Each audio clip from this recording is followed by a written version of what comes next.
Good morning.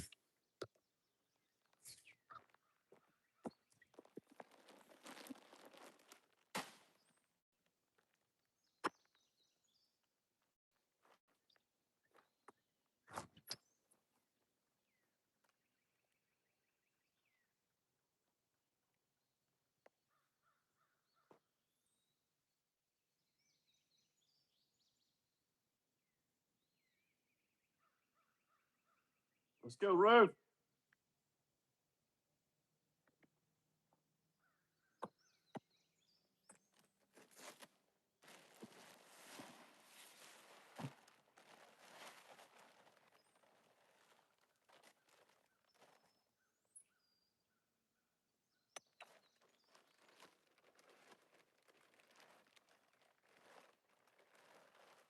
Come on.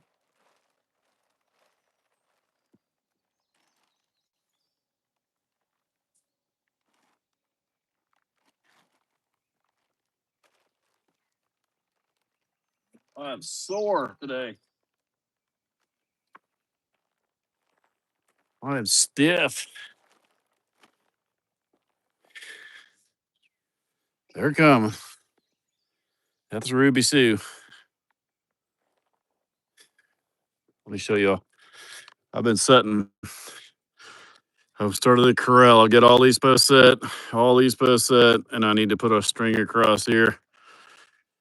And oh man, it's been rocky. I don't know if y'all can see, but they got my porch on up there. Anyways, I have set 21 4 or 6x6s and set all my gate posts.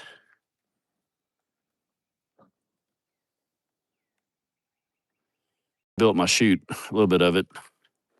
Good morning, Nikki.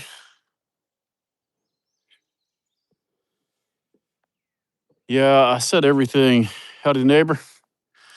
I did everything with 6x6s so that Rufus won't be able to tear it up, hopefully. And then I've got one gate back there, one gate here, and one gate where my pickup is.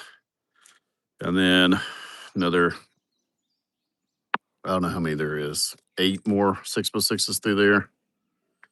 I got my porch on up there, and then I started on my chute. That post back there is where my chute's gonna go. I was gonna build it all of oak 2x, but I think I'm going to put 10 foot, two 10 foot, um, really heavy panels there because it's so much easier to work through those panels than it is 2x4s or 2x6s. Gives you a little more room. So I think I'm gonna try to figure out some way. I've got two heavy duty. I think they're 10 foot. I hope they're not 8 foot. I was just thinking about that last night laying in bed, and I was like, if I use those panels, then it'd give us a lot more. Oh, that's pretty. Rose, she's on the other side of Ruth. Rhonda's coming. Her feet have been sore. I don't really know why. Other than her and Rufus are still chasing each other around, so both of them are drag assing up in here late. Rufus just went through the rock pile. I guess it was easier. Rhonda made a circle around it.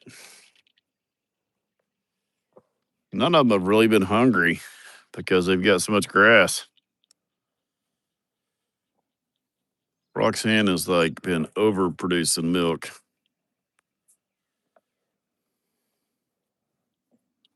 It is already hot as shit. Super hot. Ronnie, you got flies on you for the first time. So do you, Roxanne. Holy shit, so does Rufus. Brian, what's going on, man? Good morning, Brent. I tried sending you something for lunch yesterday. I was wondering if you got it or not. I don't know.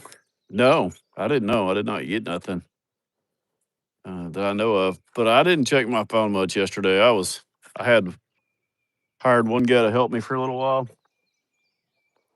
and I was having him hold my drill bit while I was drilling. Sounded dirty, didn't it?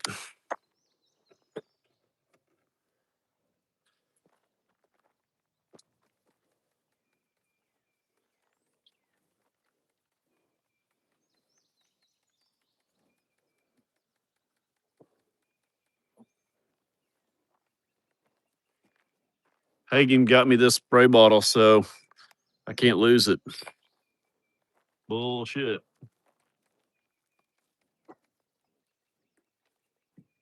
That's it. Well, let me show you.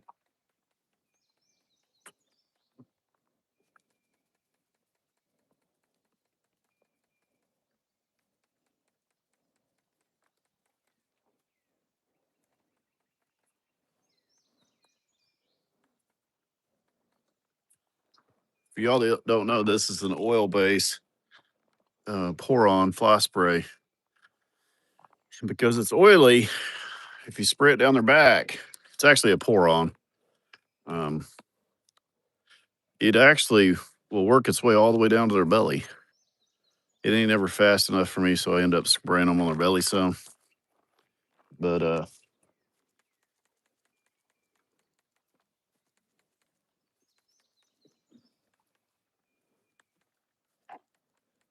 those are those damn flies that bite. Now we're getting hot enough that those corn flies are showing up. Sons of bitches.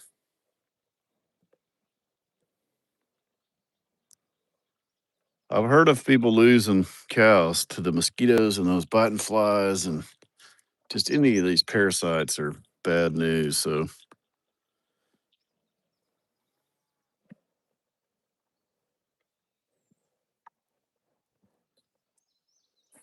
shovelhead. Yeah, she's fine. I love that y'all look after each other. Half the time, I feel like I'm interrupting y'all. Sometimes I'm like, hell, I don't know what they're checking on Helen again or something. She got the gout toe and she's down. She's been down for a week or two. We think we got her going again. She got to lay off the sweet tea. Can I get an amen from California? Yep.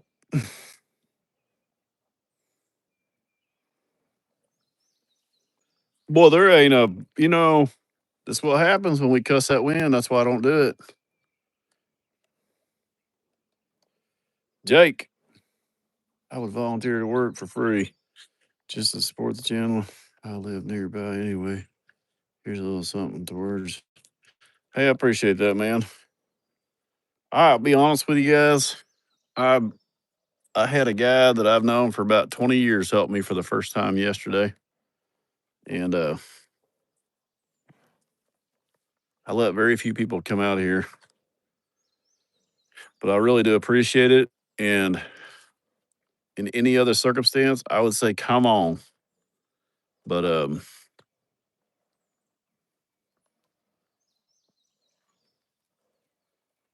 nothing like free labor. If my dad was still alive, he'd be like, hell yeah, get your ass out here. You know how to run a chainsaw?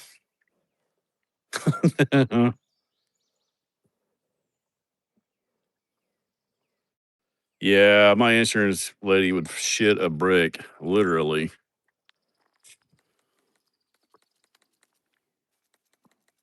Rowdy, you're fat as that sucker is. Look at her. She's all defined. And then look at Rowdy. Look at his little butt hanging out there. But look at this. I don't know what the hell. I don't know what's going on with Roxanne yet. Here she stands eating a trough full of feed. Look at that milk. Amanda was like, won't you milk? I said, if your finger touches that udder right here anywhere, that leg will kick your face off. Roxanne don't play. The baby's the only one that gets the nurse down there. And I have tried multiple times to ease my way in there. And how close to Muskogee? I drive to Muskogee all the time over there to close to it. It's, what's the other there? Where everybody goes to the doctor at. Oh shit, I'm drawing a blank. Um,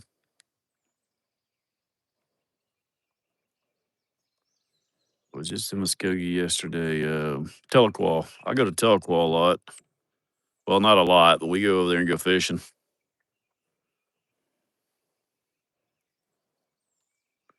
Yeah, we get a whole new angle from down here because we're on the side of a hill that's real steep, so we're way above them, looking down at them. Is that thunder? Is it supposed to rain today? I didn't know it was supposed to rain today. She's got enough. She needs to be.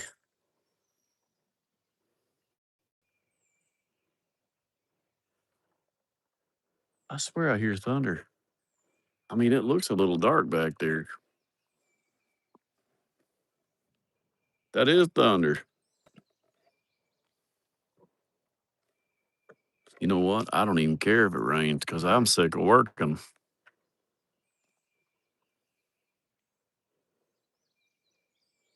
Good. I need to get the rest of these 6x6s unloaded so I can go get a load of 2x6s.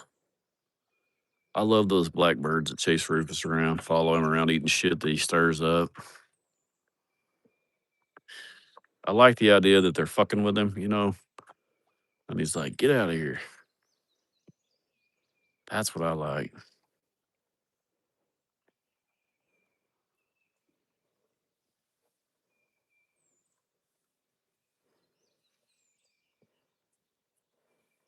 It is. Well, hell, right there's the Arkansas Oklahoma border, state line, literally. About right there somewhere.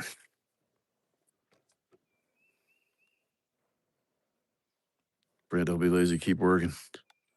I'm going to. Actually, I would prefer it to rain as hot as it was yesterday. God dang, it was hot.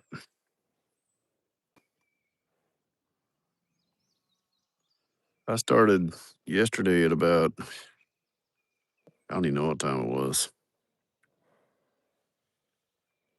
but I spent most of the day up on the house moving windows. If one thing I did not take into consideration was with a pole barn house, if your windows land where your 6x6s are, they have to be adjusted. They have to move. So, storms to your west, Oklahoma. Is there? Tahlequah's more that way. Oklahoma's more straight that way. I'm pretty much facing that right there is facing Oklahoma. Great. Hell, I'll go sit in the house and watch TV. Shit, we know better than that. We ain't nothing to watch today, is there?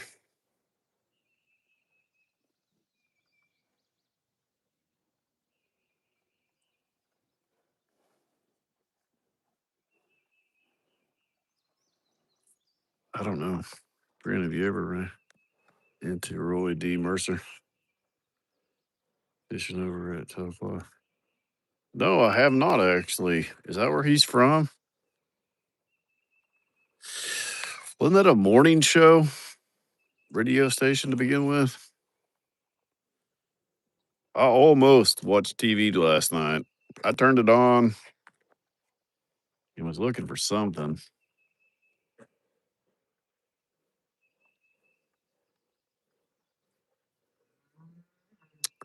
I go over there quite a bit. Amanda's in Tulsa right now. They went to some concert last night over there. Her and Paisley. They asked me, they said, do you care if we use your ticket? And I said, well, what's the ticket for? And I said, to the concert. Paisley did. And I said, sure, who is it? In case it was somebody cool. I don't know who they were watching. It's a church group.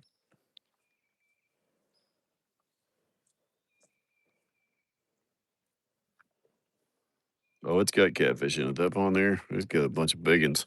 It's dirty right now, and I'm worried about it because dirty water gets hot quicker. So dirty water this time of year will. You love your shirt? Oh, good, good. I keep forgetting to make some content with the shirts on there. If you haven't seen the Rufus SA shirt, guys, get you one.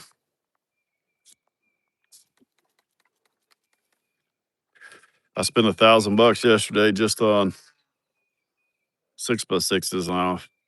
You got to buy so many to get that 10% off. And of course, I'm at Lowe's, and I'm like, "Hey, give me the give me however many until they get a cheaper price." And they're like, "Okay." Well, then they bring me a bundle out. And I'm like, "Perfect," because I'd like to keep them bundled, some of them, so they don't warp on me. And they're like 4 short of a bundle. And I'm like, "Why would you guys mark down 4 short of a bundle?" Ignorant. Why not just mark the bundle so you can keep it banded? I just felt like bitching yesterday, you know. They took forever to get me loaded, so then I backed in beside some shit so they couldn't get right to my trailer real easy, and they had to kind of jack around with it. I was like, "Everybody gonna fuck with me? I'm gonna fuck with everybody else this morning, okay?" They're like, "Could you move?" And I acted just like I didn't even know what I was doing. I don't even know how to back up a trailer. Well, what pissed me off was I went in there to get them some help to load them, and I had bought 30 6x6 posts, okay? It wasn't like you're gonna throw those on a cart. Any advice on starting a farm, a small farm? My dad left me at 11 acres east of McAllister, Oklahoma, and I'm planning to build a small home. Um, Man, I would start with something small. And my biggest advice is before you get one some bitchin' animal, uh, build the best fence that you can afford to build, because they will wear you out on fences. Like, invest in fences before you invest in animals. I did it backwards, and I dodged a lot of really bad situations with them getting out, tearing shit up, crossing major highways.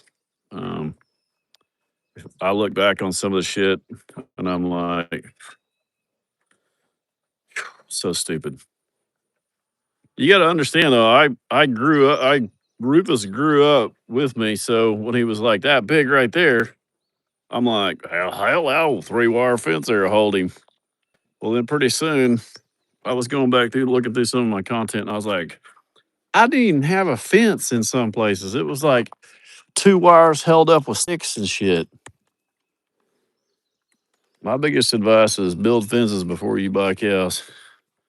Bruce, I'd like to spray your face with this, but I know you're going to freak out when I do.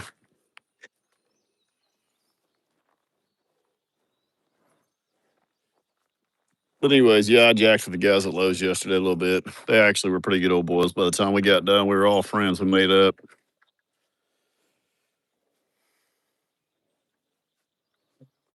I buy from whichever one's closer and whichever one's cheaper. I check the prices on both. Um, those posts there, those 6x6s there, I think were $35. Let me just show you guys. So starting from scratch with a crow, and I bought me a new auger, which is worth great. So this is where we're gonna have our catch pin at. So that's gonna be the end there. That's gonna be rail fence between that post to that post, wood rail, 4 runs, wood rail here, 4 runs, and then a 4 run rail back there. Um, right there is gonna be a 14-foot gate to there, 14-foot gate from there to there. So you can turn in here, go right straight through this into the pen. And then this is where my chute's gonna be. So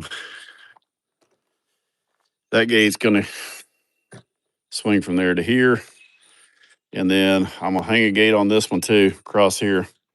And that gate can swing back to this gate and overlap. So when the cows go through the chute, they can turn back into the corral. And then the corral is going to come across here. Back here, I've got these. Some of these posts aren't tamped yet, but then my fence goes from here, 14-foot gate here, and then slats, wood, 2x or oak. I don't know yet. All 6x6s though on 8-foot centers.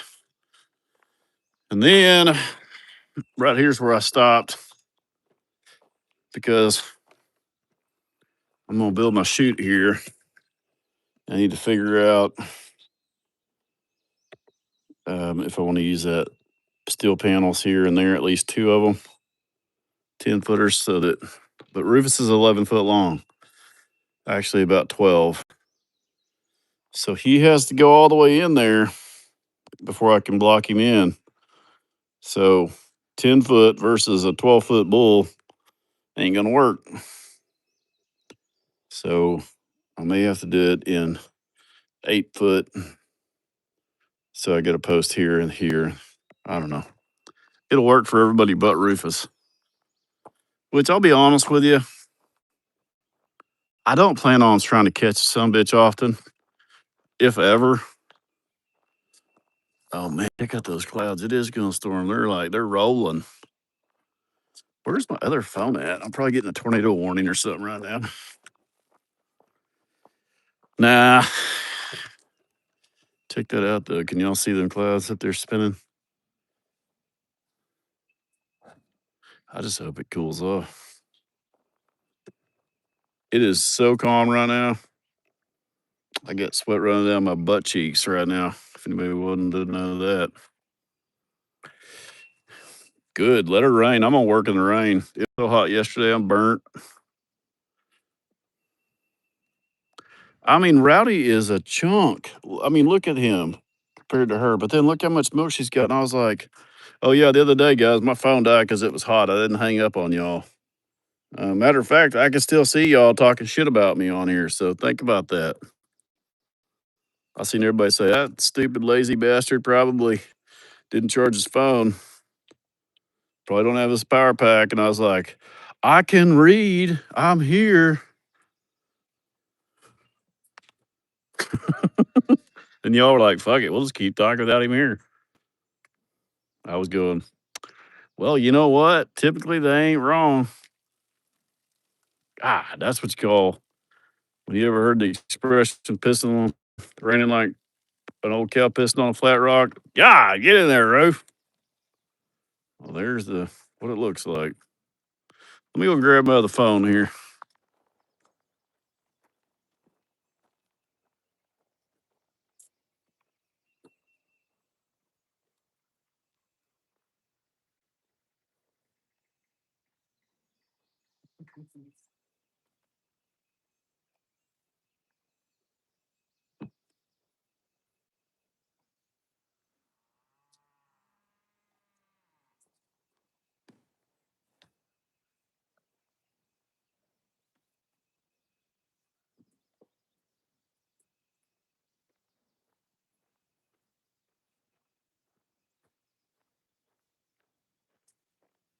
The guy I had working for me yesterday.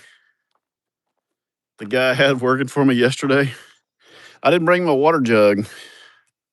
Well, hell, I was up there working on that house, and I wasn't planning on staying. And anyways, it was so funny because he's funny. He's pretty funny like me.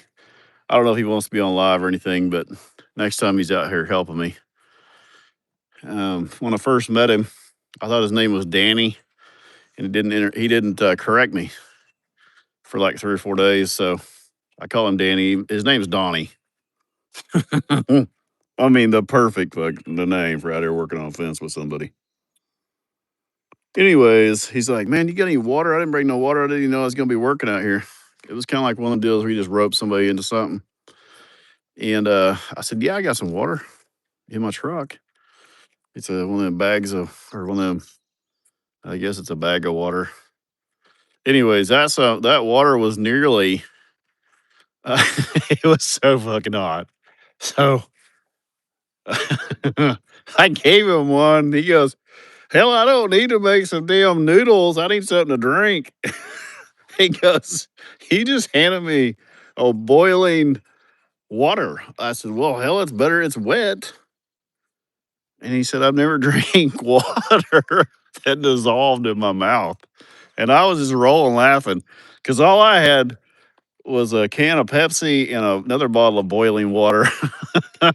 I was laughing so hard. I said, hey, what do you want from me? I didn't even know you was coming out here, first off. Secondly, I didn't think you would get roped into helping me. Look at that storm coming. Um, well, we didn't know he was even going to work yesterday, but when he got out here, I was like, man, I'll tell you what, I could get him roped into helping me. And I had a couple of waters that were cold yesterday morning, but I didn't plan on.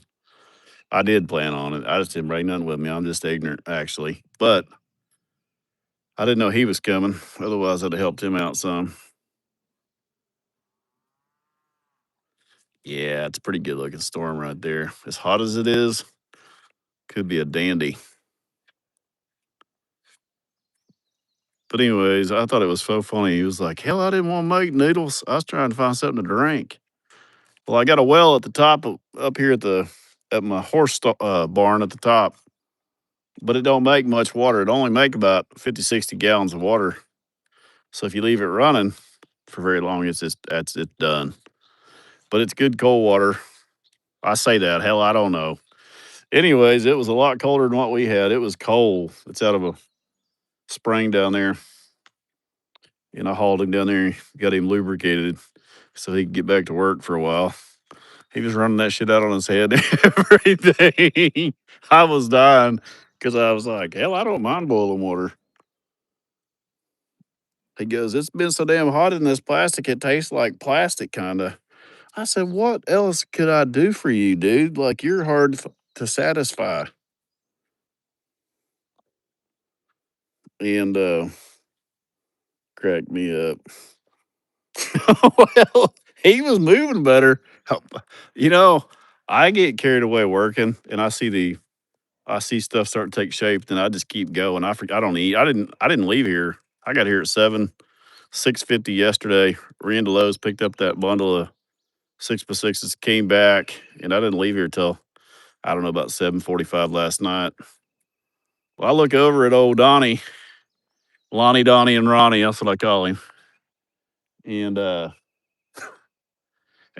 and that some bitch is covered in dirt and sweat. He looks like he's pissed his pants because he's run water down. He was overheating.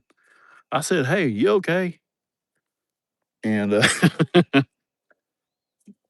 I'm getting all the labor I can out of him. Now I did pay him very well, so hopefully he'll come back. I doubt it. I don't know that I could have paid him enough to come back, but it was so funny. He's like, "I don't know what the fuck is wrong with you. You don't bring no water. You don't stop. You just keep going." Uh, and I was squaring everything off this building.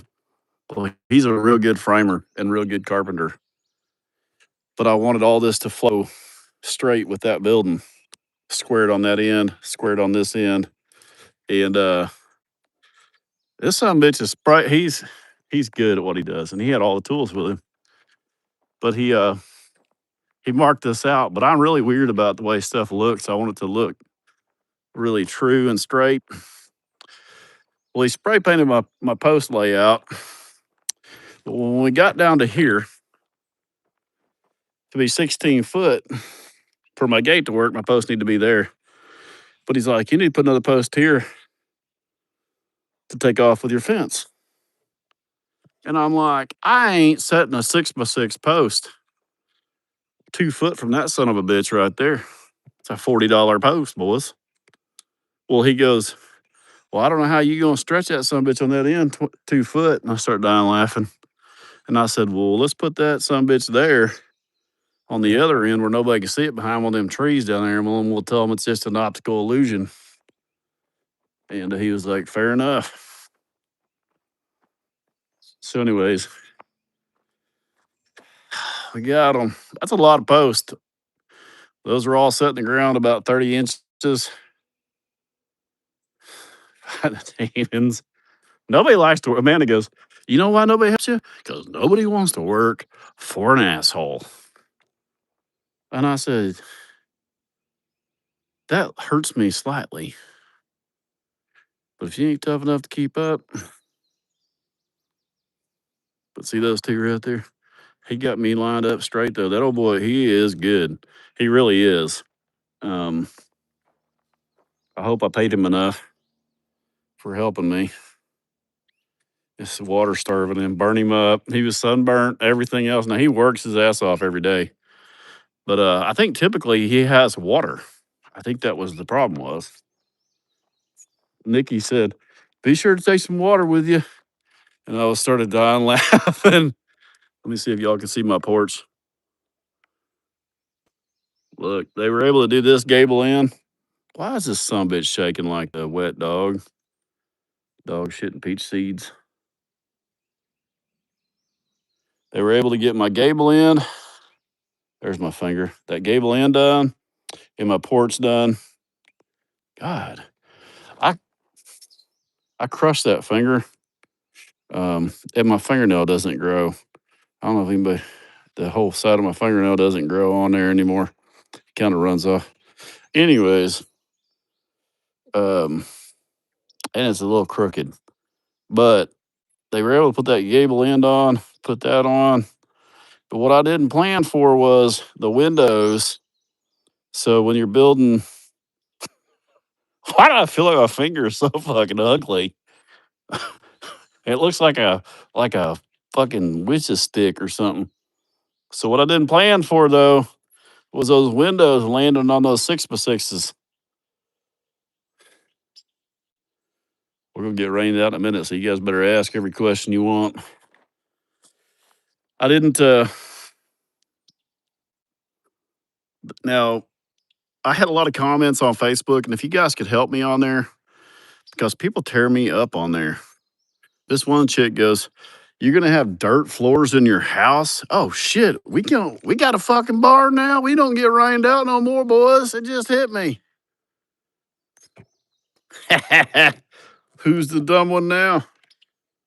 Um, but anyways, where the big brace posts that hold the barn up hit where a couple windows did, and guess where one of them hit? Right where one of Amanda's bedroom windows are supposed to go. And I had to move the window to where the bed won't fit between the windows now. And there was no other option. There's no other option. Period. They won't fit the other way. I already have the window sizes. Pull up my truck. That thing probably needs to be douched out inside a little bit, anyways. But the a window hit wrong there, and one hit wrong. By my front door. So I wasn't going to do this, and I hate them, but I'm gonna put in a double French door for my front door, a really good one. Well, it's not even that good, honestly. I'm lying to you. It's just gonna be a decent one. Um, and then on this side right here, underneath my porch, there's a sliding glass door. Should we go up there later and look at it? We'll go up there later and look at it, and I'll show you how it's gonna look. Now, if you watch these cows, there comes some cool air.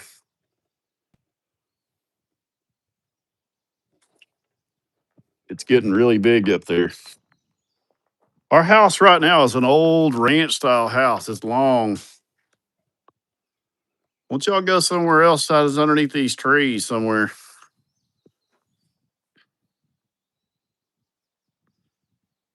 Am I still zoom some? Okay, yeah. Oh shit. Let me pull my tractor and shit in here. My seat's busted on there. I'll have a wet ass.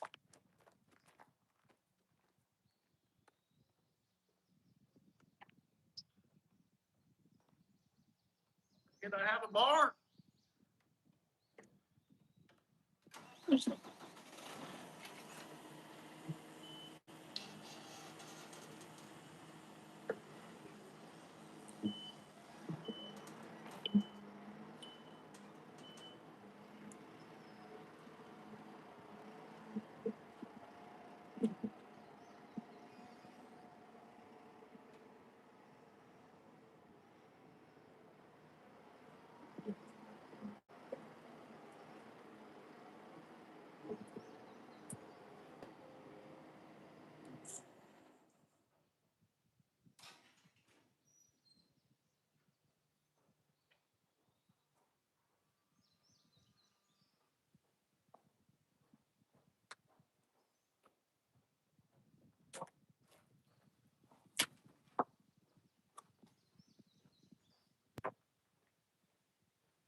Okay. I'm so excited to have a barn. Park my shit in there. Y'all go on somewhere. Scatter out.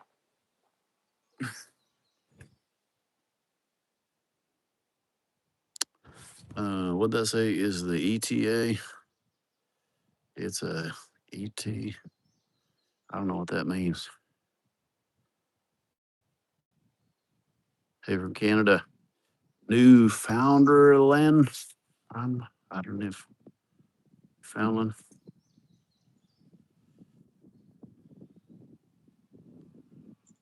Oh, no kidding it. Whenever that hot air, I don't know who else from Tornadoville down here, but whenever you get, I was sweating just 2 seconds ago and it probably dropped about 15 degrees, if not more. And it went from dead calm to, man, I tell you what would be cool if we go up there. I don't think I got enough roof on my porch to protect me from getting soaked up there. But we'd go up there on top of the mountain and watch it roll in, which is bad luck, my mom would say. But I like to sit out on the porch, eat a bowl of cereal, Captain Crunch, berry Captain Crunch, and watch a storm come in. The Ranger is not fixed. The CV axle popped kind of back into socket, and I drove it around yesterday. We were gentle on it. We were very gentle. It's a pain in the ass. You know, that whole back control arm has to come off. The brakes have to come off. Everything back here has to come off to get that sumbitch on. And then I'm sure it needs a whole new wheel bearing. And you would think that stuff is cheap. It is not. It is not cheap. Um, I bet you that CV axle is probably only $150, but by the time I get changed and everything else, um, I bet if I ain't got $500 in it, I won't have a dime in it. It's kind of like a U joint on a drive shaft. Um, y'all go on somewhere. I'm not feeding you guys anymore. I'm gonna leave. Y'all don't go somewhere. One day away from having this corral put together.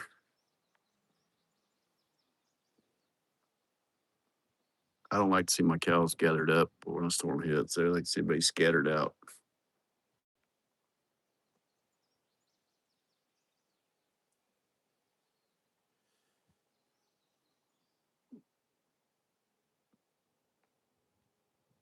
I don't know who else familiar with lightning on here, but lightning likes to run up where there's water in like this little this little ditch right here. This little valley goes up to here. It's got a spring that runs down it. Anyways, from right down there to the very top up there, there's 4 or 5 trees in that line of trees right there. It's been hit by lightning. Oh no, hell, it's so damn hot. I told you guys after it rains is when Rufus is the most dangerous. So during this rain, they're just aching for it to rain. Um, it wets that grass down. It'll also droop them tree limbs down, and he'll go to eating tree leaves and cooling off. Yeah, they're about 102 degrees all the time, their body temperature. So they're just cooking hot.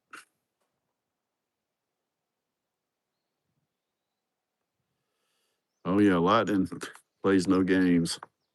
I had 3 horses hit by lightning one time, all at the same time underneath one tree. What up, lazy bastard? We're not going to talk about it. We're going to doom ourselves talking about shit like that.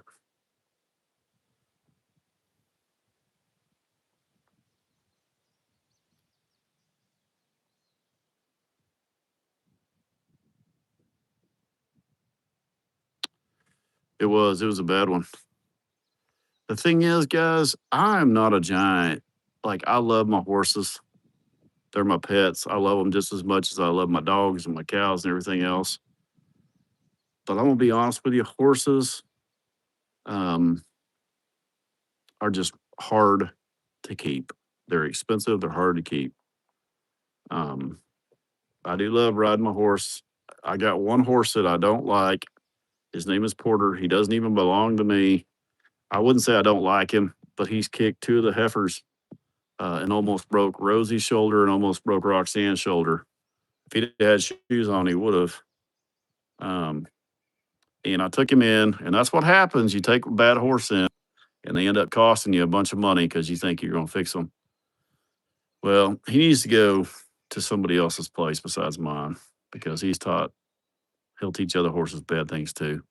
But the guy that I got him from, I mean, he wanted a couple $1,000s for him. And I was like, let me take him, try him out first. Well, he ended up being real super green, broke, and he's bloody sour, and he's just got all kinds of things going on. And I'm like, I'm too old to bounce off rocks anymore. I don't want to, first off. And well, he was like, take him to the sale barn. Well, the sale barn for something like that, you don't ride in there. We'll go to slaughter probably. And I was like, man, I can't do that to him. I've been around him too long. I like to see him go. He's worth somebody working on that's younger and wants it more than me. He is worth that.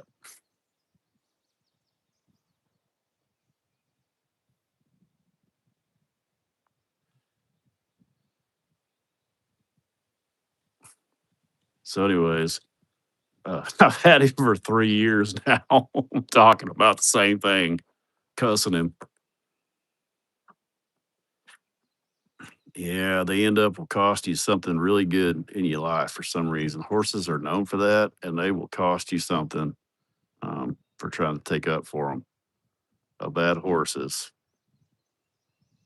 I'll be honest with you, I've about died on horses way more than any bull. I've got scars all over me from horses. I just ain't doing it anymore. I don't heal up as fast anymore. Like I ain't afraid of them, and like I get more angry with horses. I know, man. Well, there's a sell bar not far from here, and the guy that I got him from is just like, take him to the sell, sell him by the pound. I'm like, man, I can't do it. I've had him too long. My other horses are going to cry when I take him away. You know what I mean?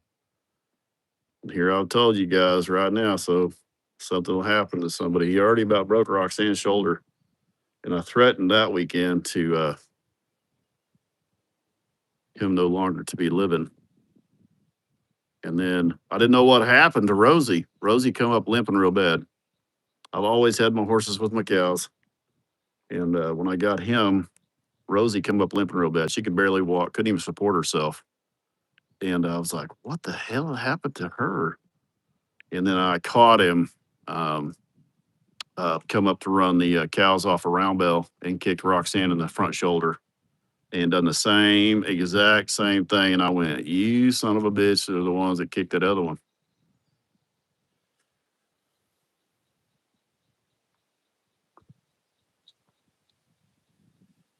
No, they turned that law loose now. So horses aren't I think they can I wouldn't do it to him. He would make a decent horse if somebody wanted to work on him and he's still young. Um, I just need to. No, I wouldn't. If I was going to send him to slaughter, I already would have. Um, my buddy paid 2 or 2,500 or 3,500 or something for him, quite a bit for a green ass horse like that. I'm sorry, I've gotten a little bit soft in my old age. Okay, I think I have him a home found, um, but he won't go to the sell barn. I can assure you. What do they do with the meat? They make glue out of him, Kevin.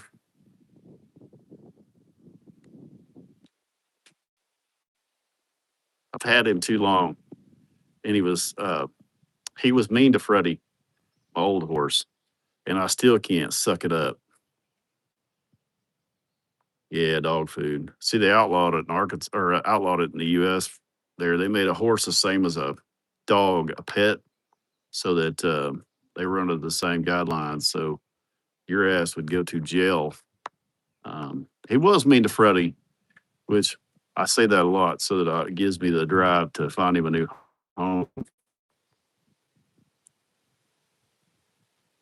The girls fighting on here or something. Yeah, but he's just a horse. You know, he's just dominant.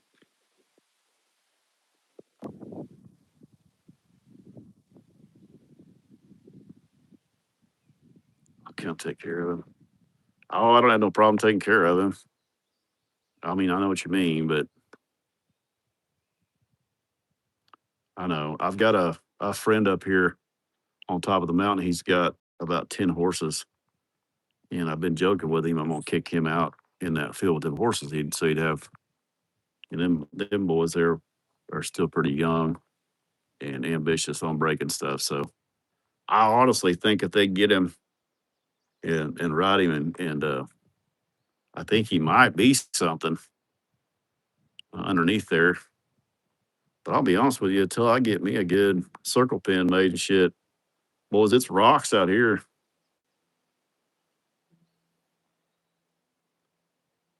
He's just greenish. He is. He's not bad. He's not a bad horse. He'll stand. He'll let you catch him. He'll let you bridle him. He'll let you saddle him. He'll let you get on him. But he's very, very well. I'd say he's maybe 6 years old, and he's got a lot of energy. Broke-ish, yeah. I don't know what's under there. I've not messed with him. Um, I rode him twice, and both times he did not act like he knew what he was doing. No, not really skittish. Horses are very smart, very, very smart. Um, I just wanted to see how far he'd been. Spring River Farm. Nah, I ain't gonna let somebody else deal with my problem. I He's spunky, but he didn't act like he knew what was going on. Uh, he'd been bridled and saddled, taught to stand. The hell is that? Oh, it's a semi. I'm tired of the horse shit. Well, Dolly and Spider Man are two real good ones, and I could turn them loose with the cows and not worry about it.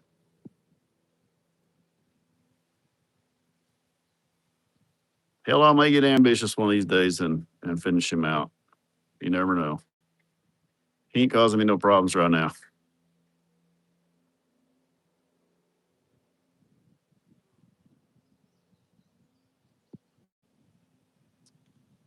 What's going on, Ross? It's on the Arkansas Oklahoma line. Well, that's right there at the top of that mountain over there, a little bit further than the top of that horizon. Let me see where it's at here.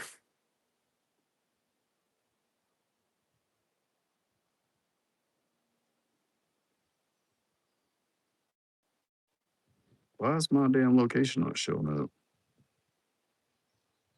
Oh, there we go. Oh, yeah, we got just the tip about to get us. Just the tip.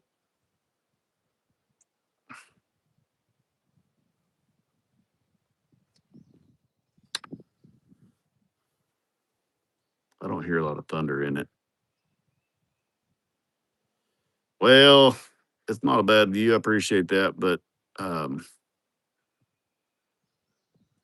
it's come a long ways.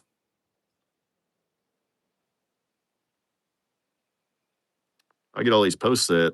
And the fun part's watching all these railing go up, and watch it come together. It comes together real quick once you get all your posts set. I just need about, I don't know, 10 more. Yeah, that's what I got left out of 2 bundles. 1, 2, 3, 4, 5, 6, 7, 8, 10. I think there's 10. I'll need 11 if I have 10.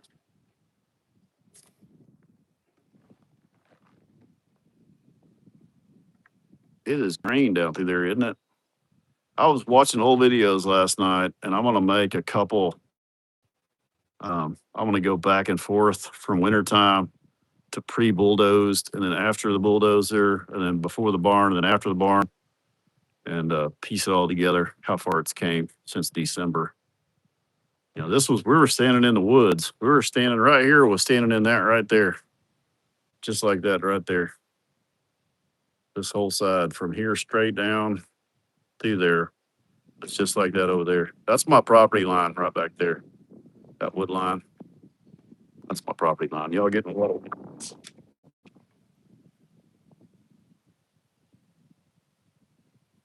I just checked the weather. It's a really bright red tip coming at us.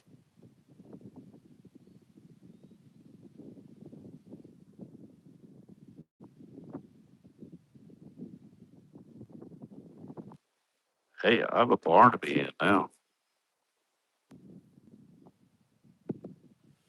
It's coming along. There ain't a flat spot on this sumbitch though. It's the only thing. This whole thing is just mountainside. I am in it.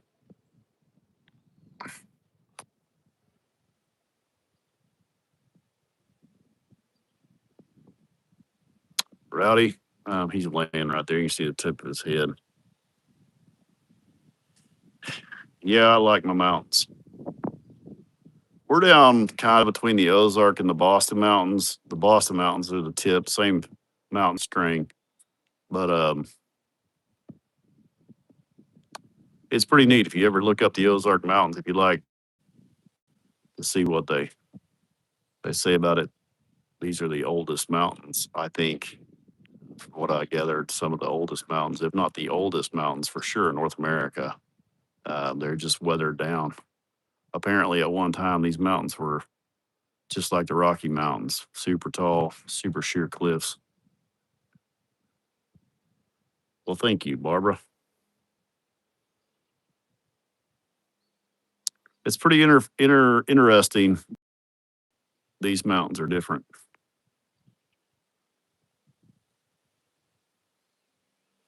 That's another thing. There was no trees through here at all. All these woods. Um, there was no trees when buffalo, the bison, buffalo, whatever the hell you want to call them, ran through here. This was all rolling hills with no trees. Very, very little small pockets of trees. Otherwise, it was all prairies.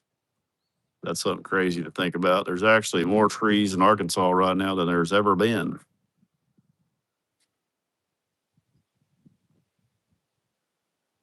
Well, it's about the storm. So we're sitting up here watching the storm come in. Is why we're so far back. Have you considered up Armory and Ranger? No, but I have considered fixing the son bitch. It's broken right now. It's still rideable. I'll ride it till it breaks so bad that it is humid. Oh my God, yesterday I was soaked down and my socks were wet. I mean, old Donnie drinking that boiling water. He probably won't come back to help me again for a long time. I kind of felt like uh, I felt a little bad about it, but he said, "Hell, I don't want to make a damn pot of noodles. I'm trying to find something to drink." Oh, they lost the contact lens, um, which I didn't know he wore contacts, which was weird. Um, he rubbed his face because he had sweat in his face and he got a contact lens knocked loose. And he's like, "You got any distilled water?" I said, "All I got's boiling water. We've already gone through this." I said, "Though, although um, urine is supposed to be um, whatever you call like a disinfectant. I said, I could pee a cup or something. And he was like, are you offering to pee in my eye? I said, yeah, I am actually. I said, what is true friends for? I don't know what he needed. Who the hell has contacts out here working on a damn fence anyway? That's what I told him. Hell, he spent 20 minutes over there. His finger was as brown as that ground right there. And he's over there with a contact lens sitting on the tip of his finger. And I couldn't even tell, you couldn't tell his finger from that dirt. And I said, hey, what are you doing? You're about to cram a half a cup of dirt into your eyeball. And then he had the nerve to tell me that water was making his eye hurt. I said, what about all the dirt? So he went over and dug around in his truck, found him some of that lubricant for uh, his eyeball, got his contact in. One time I got some super glue stuck to my eyeball. Don't even ask me how I did this, but I was using a Dremel tool and it slung a drop of wet super glue into my eyeball. And there was a fan kind of blowing in there. So my eye was a little bit dry, I guess. Anyways, it stuck to that. And I had a jersey glove in my hand and I rolled it. You know how you'll do with them gloves, you'll roll it inside out and use the inside of it that ain't dirty to wipe your eye. Well, I did that. Well, guess what? About 3 days later, I go to the eye doctor because my eyes nearly swelled shut. And she's like, it looks to me like you got some kind of epoxy stuck to your eyeball and you have fuzz in the epoxy stuck to your eyeball. And I said, you're shitting me. And she goes, no, I'm not kidding you. Have you been around some kind of epoxy or I don't know what this is? And I said, yeah, that's how this whole deal started. I got super glue slung in my eyeball from a Dremel. And I tried to wipe my eye with a jersey glove. And man, my eye was just pounding. And she's like, well, the fibers off that glove have basically destroyed your eyelid on the inside. That's why your eye's hurting so bad. Yeah, I know. I've had a piece of shard of glass in my eye too that cut the back of my eyelid real bad. And then I had a piece of iron chip off something stuck in my eyeball. I've had some, but I'm gonna tell you that those little fibers. Anyway, she used like a paint scraper. It wasn't. That makes it sound more dramatic, but it was a little bitty. It was a like a scraper thing, and put some drops in my eye, and it instantly quit hurting. I was like, "Oh, God bless you." And she used this little scraper and scraped that shit off my eyeball, but it wouldn't come off. It was stuck on there so good. And she kept scraping and scraping. Finally got that shit peeled off there. And she was like, I ain't never even heard of some shit like this. And I was like, well, me either, honestly. And she goes, well, what we're going to do is we're going to put this in there. Then we're going to use a non magnified contact lens. And we're going to cover up that bad spot. And I said, well, I don't know why you're telling me all this. You're the doctor. I said, I ain't never had a contact lens, though. And she goes, there ain't no big deal. And I had to go back in once a week, I think, and they check the pressure in my eye or something. And but a couple times I rubbed my eye and that contact lens would wad up, and I'd start panicking. But hey, what I was telling that story for was because when she put that contact lens in my eye, now this was after the pain medicine wore off. When she put that contact lens on my eye, it covered up that scratch, and it lubricated my, I guess, my eyelid, and it instantly quit hurting. So what I'm saying is, if anybody ever gets your eye hurt, stick your contact lens in there.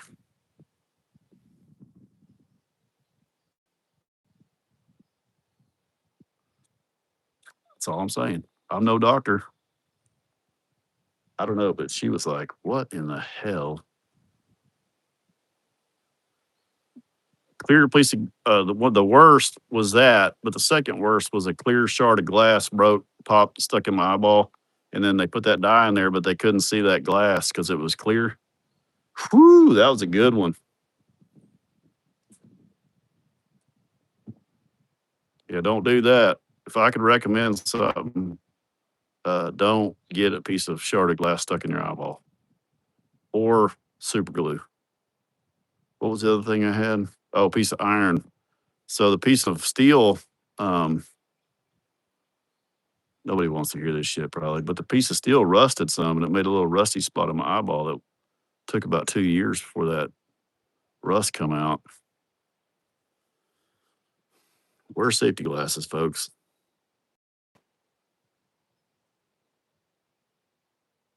Oh shit, I don't know how much sawdust. One time I had a damned big old uh, seed out of some hay get in my eyeball, and I'm not kidding you. I shit y'all not. This thing was it was huge. It was so big, and I had Amanda digging in my eyeball for like 2 days, and I said, I know it's something really big. I can feel it, and I'm looking, and she's looking, and she's digging, and I'm like 4 or 5 days into this thing now. And now I've got like that goop that starts building up when you get something in your eye, and I'm getting these big chunks of stuff floating across my eye. And I'm like, are you sure you can't see something? And I blame it all on her. And I was looking in the mirror with her, and I looked down the bottom of my eye, which I know it had gotten behind my eye or something. It couldn't have been in this spot because that son of a bitch was about that big and about as wide as a pencil, and it had been in my eye for 4 days.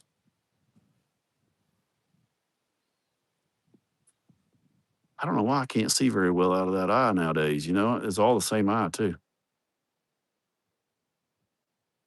Yeah, that sucked. My eyes watered thinking about it. Nah, don't be sorry. It's all self-inflicted shit.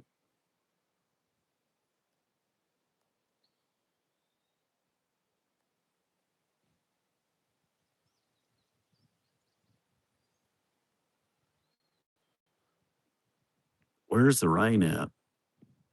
Rusty eye brand. I got a buddy that's had a piece of metal stick in his eye too, and he's got a rust spot that they said will never come out. He waited too long, and the rust actually gave him a little bit of a tint. So now when he looks, when he's looking at, it, he has a tint, a little bit of a tint in his eye.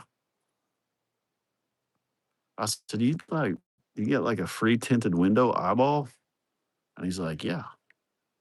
I said, "How long did you wait to go to the doctor, dude?" And he's like, "I don't know, about 2 or 3 weeks." I'm like, "Oh my god, you only have two eyes." He goes, "That's coming from somebody that's had a piece of iron, a glass, and super glue." See, look at all of them. See, they're all going to go grazing now that the air's cooled off. Had to have eye surgery to remove the needle or the metal. They just used this big old magnet thing and yanked this out of my eyeball.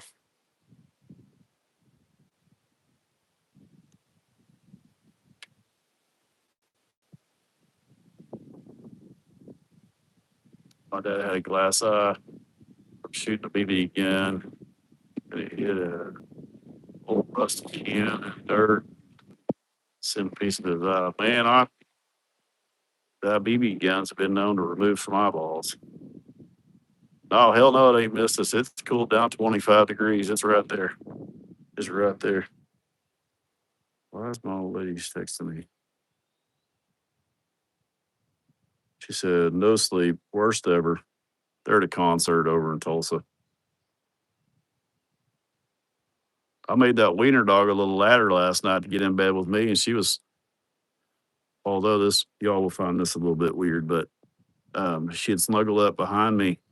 I woke up and I had turned over, and I could still feel like her underneath the blanket, like down by my butt cheek. And I was like, oh my God, what if I rolled over on her? And I felt down there and I felt her like still warm and breathing. I was like, it's the first time she's ever slept with me. I had to use her ladder, her stair deal, and then a couple towels and a chair. I got like a whole crazy glue eye. I'll tell you right now. You get some epoxy stuck to your eyeball and you let them scrape on that son of a bitch with a putty knife, basically. You wish you hadn't. I can't even explain what it was made for. I think it was made for that.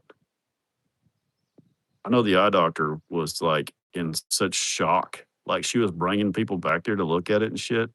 That's when you know you've done something. Like when they're waving their arm, like, oh, we just got some new people, and I just wanted to kind of show them how fucking stupid this guy is. Basically, sure, y'all come on in, hell, take a look. I got some other problems too. That'd probably be funny.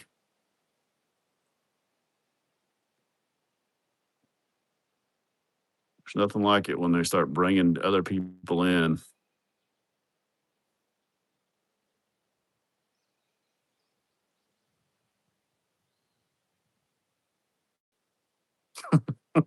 You know, hell, I'm here for y'all's humor. My fucking eyes swelled shut. I got water pouring out of it.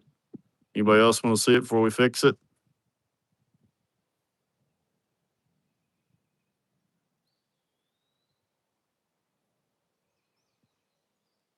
That was I went to the doctor with my broken foot when I broke my arch in half, and um, they didn't have any wheelchairs. And I was like, listen, I can't walk, and my wife ain't strong enough to help carry me. And they sent this little bitty nurse out that's like $110. And I'm like, I cannot, this foot hurts so bad. I could not touch my toe or my heel to the ground, or it just, I mean, it just hurt. And this little girl gets underneath one of my arms, and Amanda gets underneath the other one of my arms, and I could hop on my one leg. But now I have been hopping all night to get home through the woods, and I had been hopping everywhere. And I was like, I ain't never rode in a wheelchair. Well, I have been in a wheelchair before, but where I could have walked, but I could not walk. I was like, yeah, how does the doctor's office not have a wheelchair? And I think they all thought I was bullshitting them. I said, so this thing's broke. It's black. It ain't supposed to be black. Anyways, they were no support, and I was trying not to break their spine. So I'm hopping through the damn waiting room, everybody looking at me. Of course, when I came out of the doctor's office with all the x-rays, I said, yeah, that some bitch is broken. The whole thing is broken. So everybody knew I wasn't a pansy coming through there.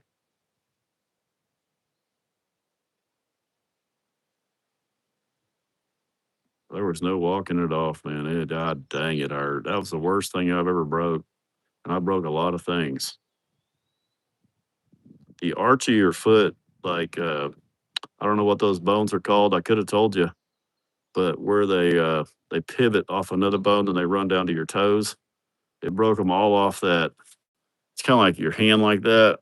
And there's the bones come off right here.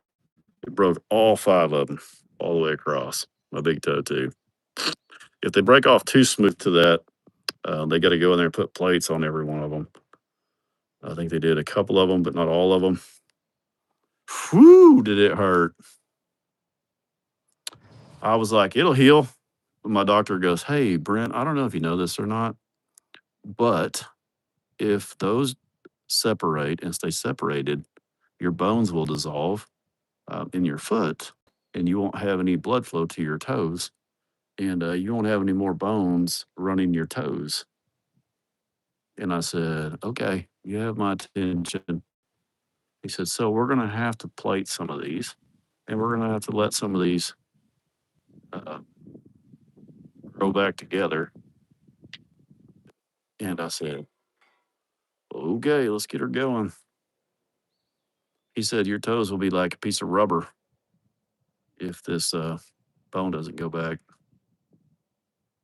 Yeah, exactly. You know what they'd call me? Rubber toe, Roberto. Yeah, that's what you call a Hispanic guy with a rubber toe. How many acres do you have?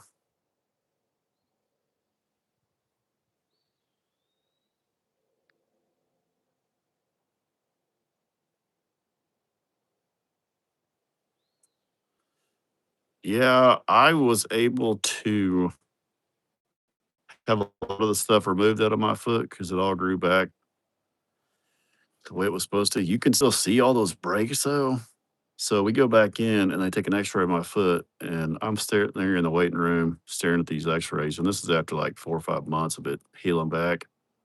And I'm so pissed. I'm like, that son of a bitch still broken. I can still see all of the breaks in my foot. Like it's still crushed. I said, we didn't fix, y'all didn't fix shit. And they're like, Brent, you're going to be able to see these forever. Like you can't, you're going to see the breaks where the fractures grew back.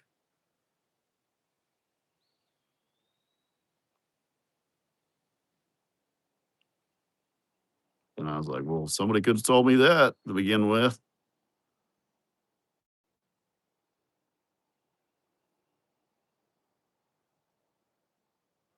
Uh, Foot, both ankles, my neck, shoulder, arm, or elbow.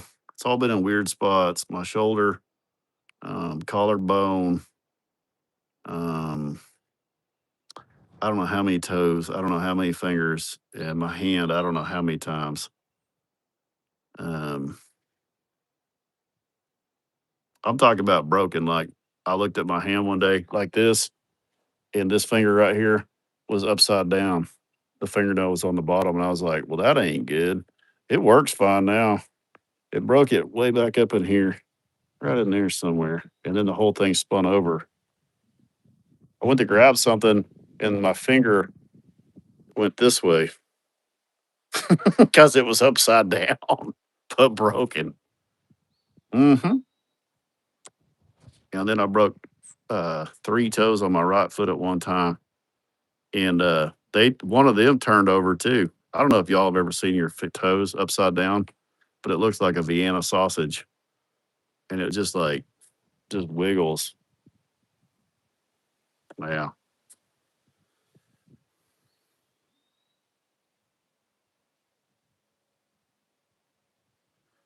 all of them different times. I fell out of a tree, broke my neck.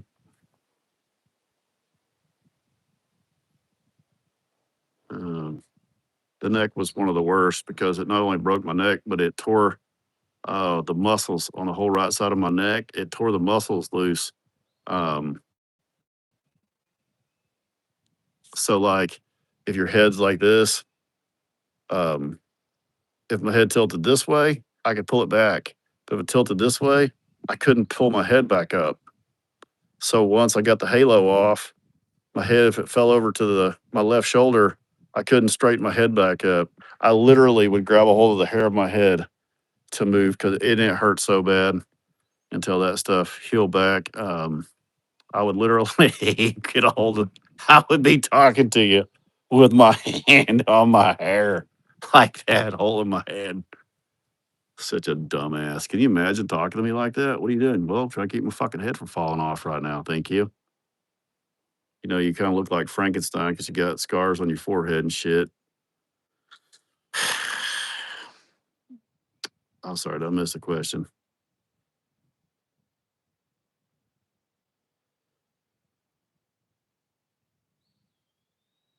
That was before the neck was before the big bus. I actually walked home with my neck broke, and they were like, "You know how close you were to never being able to move again?"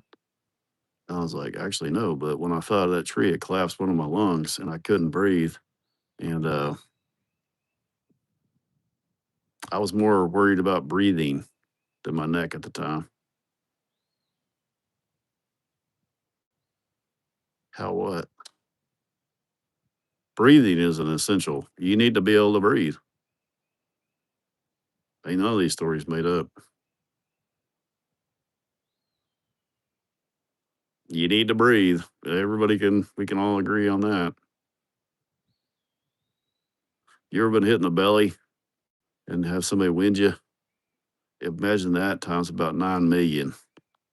It finally, about half a mile from where I fell out of the tree at, my my lung finally, I guess they can reinflate. Um, but about I can only take about like tiny little bitty gasp of air, like tiny, like not near as much as I wanted, and I was panicking.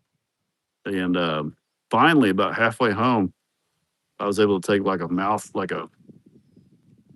of air.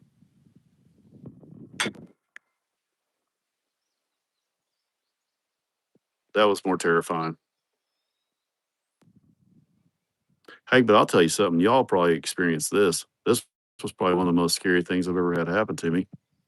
Well, it reminded me of that. But I see some rain coming. I was in the dentist and they dropped some of that liquid stuff down in my throat to where it numbed my throat. Has anybody ever had that happen to you? And you can't feel yourself breathe? Oh my God. I come out of there.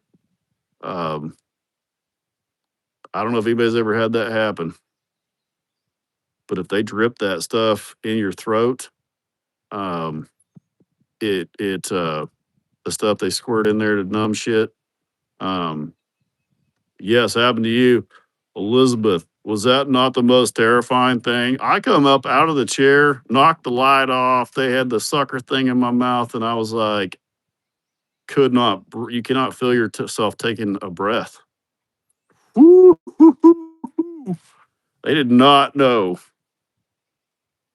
what they were dealing with.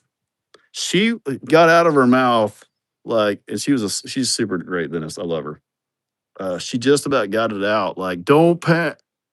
I drip some. I don't remember what she said, but she was like trying to get me not to panic. And when I went to take some air to breathe, it was nothing. It was like you had blocked my throat completely.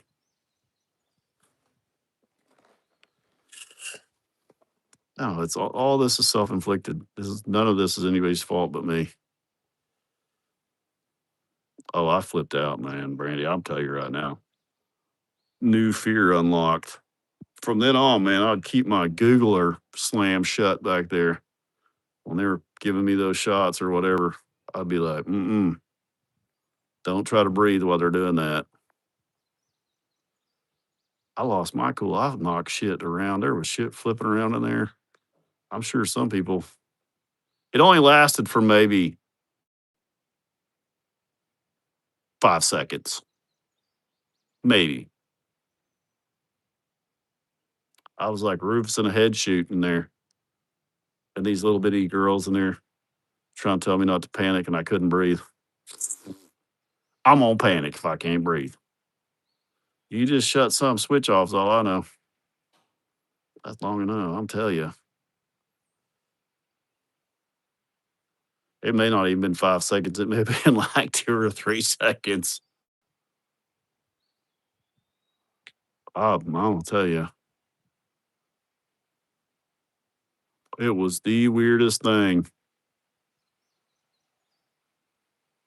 I was breathing, but I could not feel it. Men. Oh, she knew it was coming. I knew she knew it. Like, and they know me pretty well. She looks like what's my dentist look like? She looks like that singer, Miranda Lambert. That's what I call her. She's real pretty. I told Amanda, I said, our new dentist is beautiful. Amanda's like, oh, here we go. And I was like, she came out there and she goes, man, she really is pretty. And she does look like Miranda Lambert. I said, thank you.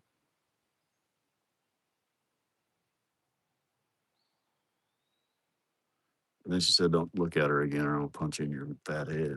I was like, really?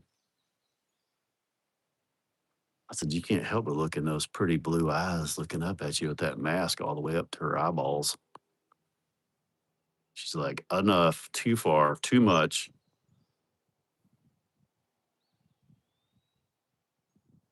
It better rain.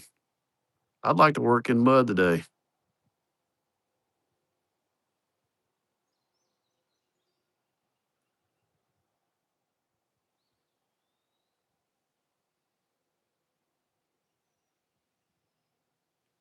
Did I get hurt? Nope. No. No, they pretty much, she knew it was coming. Apparently, I'm sure it's happened before to people that have panicked and like they knew. Like I could tell they both kind of knew. She went to put her hand like on my shoulder, but I was not gonna lay down. I couldn't stay laying down and not breathing. I don't know where I was going. I was doing the the fight or flight deal. Hooked me up to that damn gas is what I told her. I said, "Where's the gas?" She goes, "Well, we save that for kids or people that get nervous." And I was like, "Well, I'm nervous." She go, "No, Brent, you've been here. We know you don't get nervous." And I said, "Well, what kind of shit is that? How do y'all know I'm not internally nervous?" And then she's like, "You're not hooking the gas up to you." Okay. Okay, perfect. Could have just said that.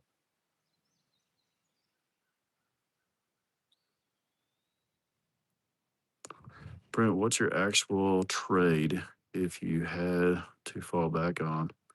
I actually am a building inspector, and I went to school for a long time for HVAC. I went to school for appliance repair. I went to school for structural and framing. I went to school.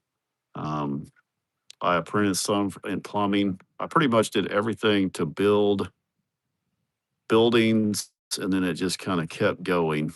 I went to Whirlpool. Um, I went to all these places to learn how to work on appliances, all every appliance on the planet, pretty much. And then I went to school for um, HVAC all the way up through chillers and big industrial air conditioning is what I kind of stuck with. And then, well, that all turned into since I went to did everything, that all turned into going into buildings and seeing what it would cost and how neglected they were. And then even I would category appliances through flooring, through framing, through paint, through. So I went, it was a lot of school, man. It really was. But I went after work. I went from like 4:30 or 5 to 11 at night. I don't know, for 3 or 4 years, 3 years, um, in the winter, and I got certified pretty much in everything.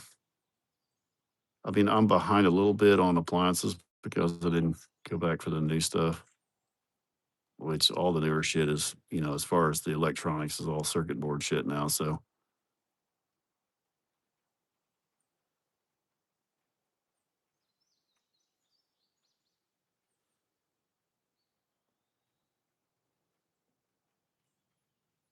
I will tell you this: the best trade is to go to HVAC, go up and find you a little tech school of some sort, and go in and get your EPA certification, and then start doing HVAC. And then I was blessed enough as a kid. There was a guy as my buddy, my best friend's dad. My best friend didn't want to do it. He wasn't about that. He was about mechanicking. And we both signed up for stuff in high school, and we both were gonna wanted a mechanic. Well, there was only one open spot, so he went to a mechanic, and then I went to work for his dad. His dad was basically the same thing I ended up being. You go in for investors and you do full inspections on properties, big properties. I'm not talking like duplexes. I'm talking like 1,200 bedrooms, 1,600 bedrooms. You go in and do full inspections, and you rate everything in there from the appliances to the flooring to everything from 1 to 5. Um, and then what it would cost, and you go tally everything up. You figure it up and see what it would take to put it back up, or how many years it's got left on it, and a lot of math. But it was all over the United States. I went from, I mean, I did a lot in California too, mainly New York. I did the East Coast. Um, what was so funny is I would run into Rufus fans here towards the end in buildings, and I had my company's clothes on, and they would just freeze and just stare at me. And it was one time it was a mom, and I had to go into their apartment. It was their daughter's apartment. It was student housing, and the mom's staring at me, and she goes, "What in the hell are you doing in here?" And I remember she was, she goes, "You," and she was waiting for me to say something to see what my voice sounded like because she couldn't believe it was me. She was like, so she goes, "You're staying in my daughter's apartment." And I was like, yeah, she's reported some mold in here with a pretty constant water leak through the years." And she's like, "Oh, honey, come with me." And I'm like, "Yeah, baby, come show me where that's at because I need to write something in my report so it looks like I'm doing my job." What about bullshit talking?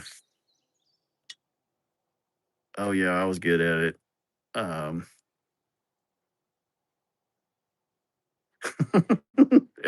Ross, man. You know, the funniest part was I was always sent to meet inspectors that were mad. So anytime we had a building that didn't pass something, they would send me. And after so many years of doing it, um, I knew pretty much all of them. They all traveled around. So when I showed up, they'd be like, "How's everybody doing? How's this? How's that?" And now listen, we all did our job, but that inspector has to find things wrong the same as me. So if he goes there and doesn't find something wrong, and I go there and don't find nothing wrong, then why do we need you to go to these properties, Brent, or whatever? My company loved me, and I hated to quit them this summer, but I still talk to everybody I worked with. I do. I like it. I drank some with these Hispanic guys the other day, and they were doing their whatever scream that is. And it was really funny. Whoops, what is going on here? Hell no, something up when you start bringing folks in and say, "Well, we ain't never seen." Yeah, they ain't no shit. It's my whole life, man. We ain't never seen that dog bite somebody before. That's one I get all the time. Hell, that dog ain't never bit somebody. Okay, well, it has now.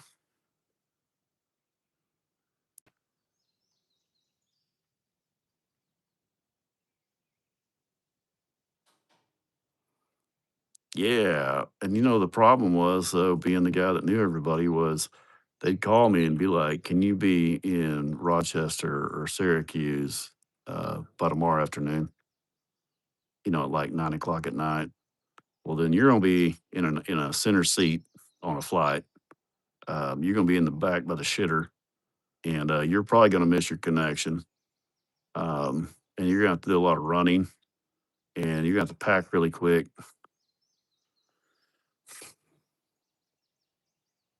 Yeah, that was the my that's my the worst part of my job is now you only have to go for that next day. Meet the inspector at 9 a.m. He'll be done by noon. Catch whatever flight you want, come back. Okay, it's not that easy. You're a day, nobody cared about the price tag, so but there would be no first class seats left. There'd be no nothing left. Yes, we've already been over that.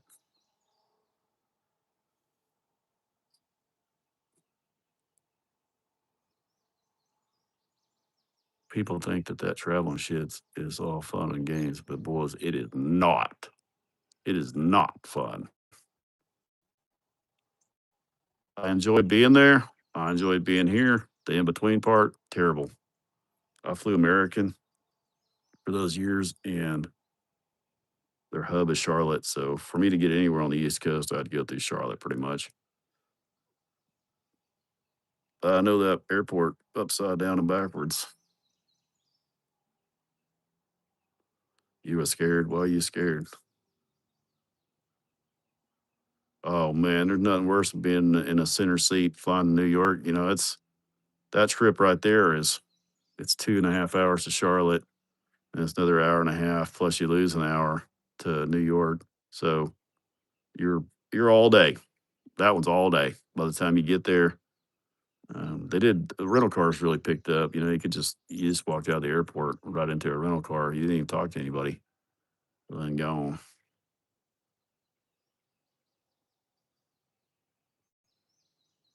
You never been on a plane, Jerry? Well, there ain't nothing to it. Yes. Yeah. I mean, the tip of red was right here's while we come up underneath this barn. Let me see where it's at now.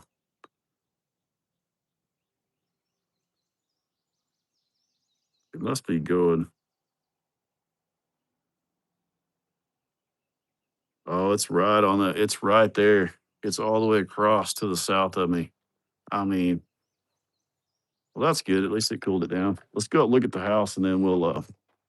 I'm on get to work on these posts. The rest of these posts. Y'all want to walk up Lover's Lane with me? We could hold hands. Oh God, I got a feed sack blown down in there. Man, it's gonna be like, what's that feed sack doing down there? I don't know. I don't know. There was a damn tornado. Ask anybody that was on the live. The wind blew for about 5 seconds. Look at my grass coming up. This is Lover's Lane. This is what Amanda called it. I don't know. Really know. Hang on, let me get y'all down here. I got this lift kit on y'all.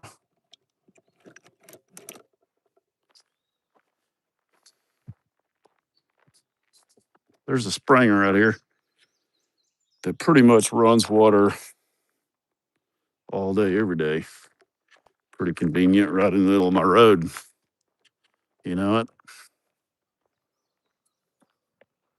Oh, I do have some good news on my well. Um, I pulled the cap off of it yesterday, and I'm pretty sure I hit water at 100 foot, which means it pushed water all the way up, which means there's 500 foot of water in there, which I can't believe that. I still don't really believe it, but y'all gonna hear me panting. Look, what are you doing over my side of the road? What are you doing, little feller? Can you not get up that bank? I don't know which way you're going, but Bull's on one. Do we need to silicone those or anything? We'll be there, bud. The Tortuga. That's actually a good size one. Come on, let's see your head. Most of them, they got personalities. Every one of them's got a different personality. Some of them will just come out of their shell and just look at you and be just, whoop, I missed something. Stupid work meeting. I really do need to retire and become a professional. Ruth, I agree. Yeah. Corey, yeah. Carrie, you changed your name. So now look. Look, I even liked your comment.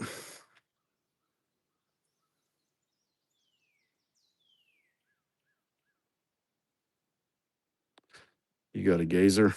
What's that mean? There he is. He's moving. I'm wondering if he's trying to get up that bank. He's going that way. You think we should put him up there? Or do you think he rolled off the son of a bitch? Yeah, it's just terrapin.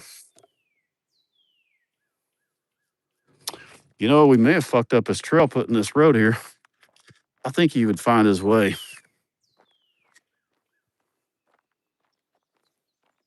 All right, we'll put you up here. Save you about a month's worth of trying to get up here. There you go. There you go, you little shit bird. You're welcome. You basically just climbed Mount Everest for free. We used to, there's hundreds of those things around here.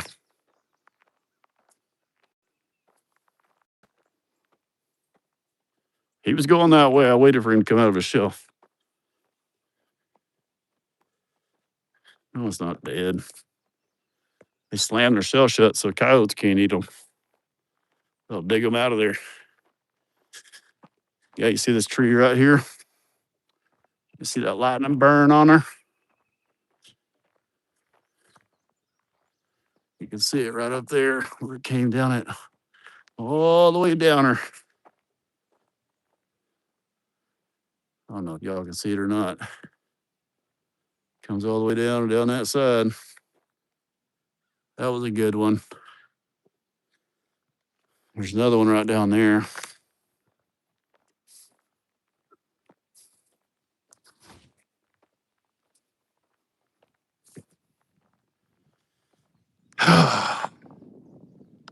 That's a steep hill.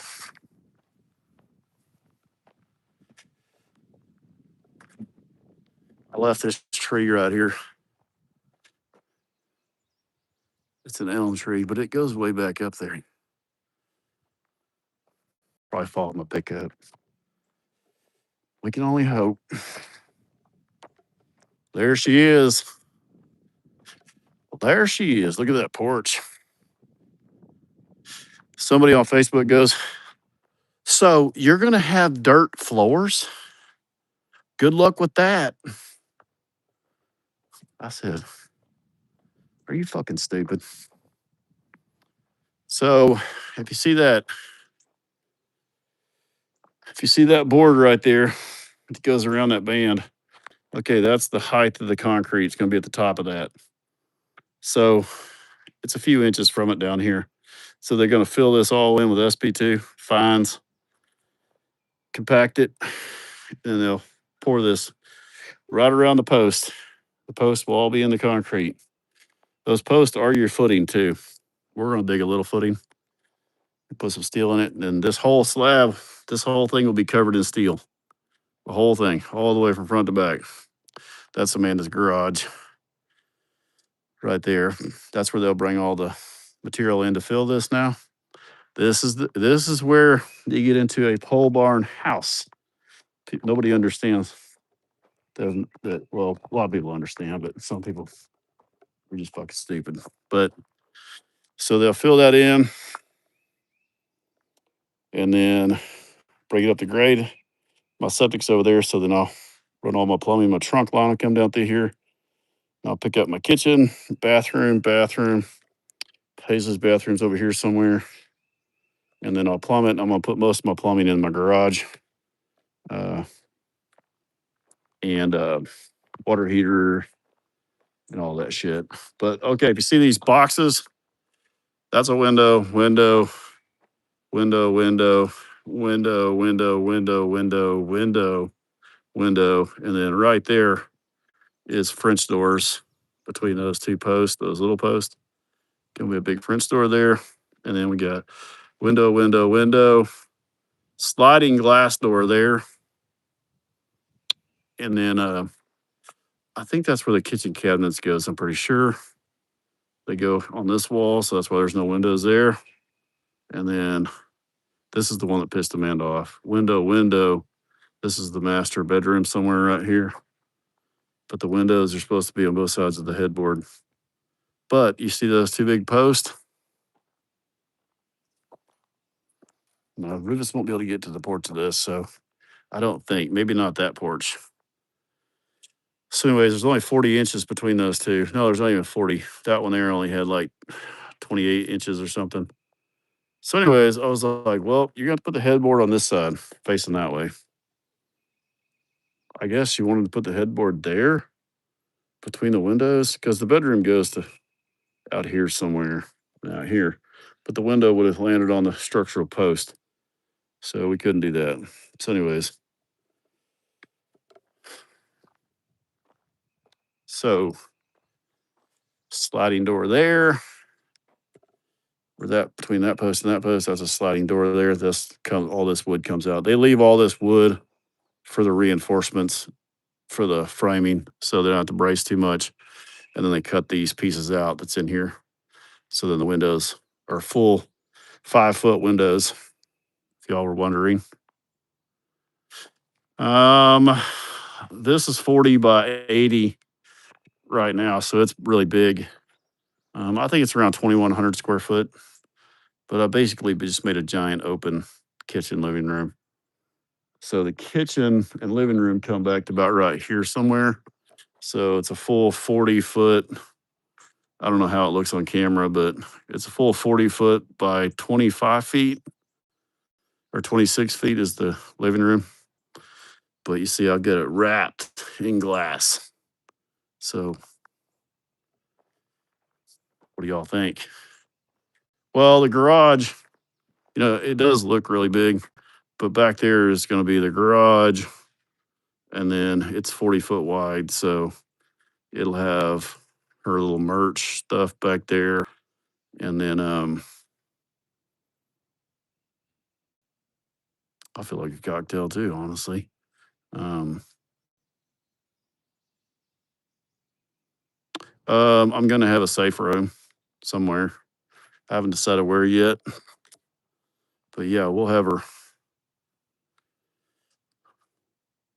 us a place. But you can, like, that right there is a sheer rock face. I thought about putting something into that, like a bunker, but I got years to do that kind of shit. But here's my front gable. And then we were talking about doing these 3 trusses. So the living room will be here. I was thinking about doing like an industrial thing up here. I don't know yet. I don't know yet. That's 12-foot ceilings though. So it's the sidewall. It doesn't look it on here, but that's 12 foot right there. Um, no loft. We put in standard trusses. So it's a 12-foot ceiling. I'll probably drop down to 9 or 10 foot in the bedrooms. Yeah, there is a big hallway right here that comes down, and there's a door back there. Well, on this side, there's a big hallway here with a big mud room back there, with a shower, a little shower. I think it's only 2.5 bathrooms. Um, oh, the above ground swimming pool will probably go back there where that trailer is. Paisley said.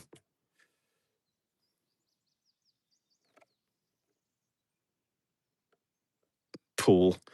Shit, no, I ain't having no damn pool. Yes, what do you mean by no foundation? You mean like a footing? Yeah, these right here. So they have these big boots on them that are about $250 a piece, and those are called post protectors. They go down in the ground.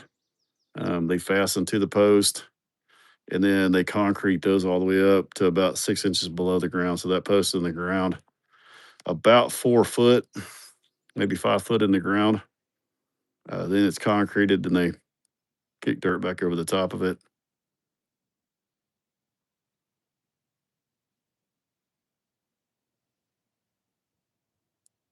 Yeah, what do you think? We're like, I don't understand what people don't understand. Some people don't understand that this all gets filled full of concrete, and it encases the post too. So the concrete goes around every post. There'll be a small footing in here. So the slab is a mono slab board. There's a small footing around the edges. This is all steel inside here. This has to be built up with base about another 3 or 4 inches. Yeah, we're having fucking dirt floors.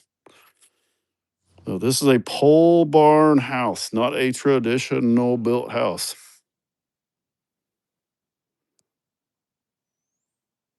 Some people have no idea what a pole barn house is. This is a pole barn house. The only difference between this house and a regular pole barn house is if you start counting those, $200 a piece for your post protectors. There's a whole lot of $200.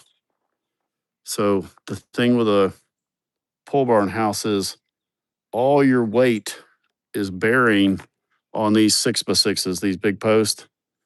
You don't need a footing for your walls to set on. All your weight is transferring to these big old posts that are 4 foot concreted in the ground with post protector. So the reason you have a footing here that's real thick and deep is because that's where all your weight's bearing on that. Jason, what's up, man? What's wainscoting? Is it similar to? Yeah, all it is a like you see that 2x6 right there, the one right here. So from there, the reason this is so throwing everybody off is because this is going to have concrete all the way to here. So the concrete is going to come to the top of this bottom run right here, and then from there to this 2x6 here is a strip of like the chocolate colored metal. So whatever that green is, Amanda picked the wainscoting. So the metal will be, the walls will be that color, and then this bottom border will be that dark all the way around the whole thing. And the windows will actually notch into it about 10 inches. So the windows would go into it. So it's going to look like a barn. We did put the wainscoting on the barn. And then out here, pole barn houses. I'm new to this too. I've been around construction my whole life, and this will be the first one I've ever built or had built. But here's my porch. Um, then there's my view off the front. There's my barn down there. So if you took that barn and you put a chocolate band around the bottom of it, I think it's 28 inches or something, all the way around 30 inches around the bottom. It just breaks up the metal so it doesn't look like a big old green shop building. So right here's the front door. Front door will be right here. They got to cut this out, of course. They leave all these braces in while it's being built so it doesn't twist or rack any. And then that'll be 2 big French doors there. And then window, window, window, window, window, window, window, and window over there, and then a sliding door. So the whole front here should be glass. And then the same thing out here. The concrete will come up on this post here over to 1 inch from the top of that one, because you want that slab to be set down some so water can't blow back into your house if it does blow. This is 10 foot wide here. So you'll have a step down just like you would on your regular door of about 1 inch.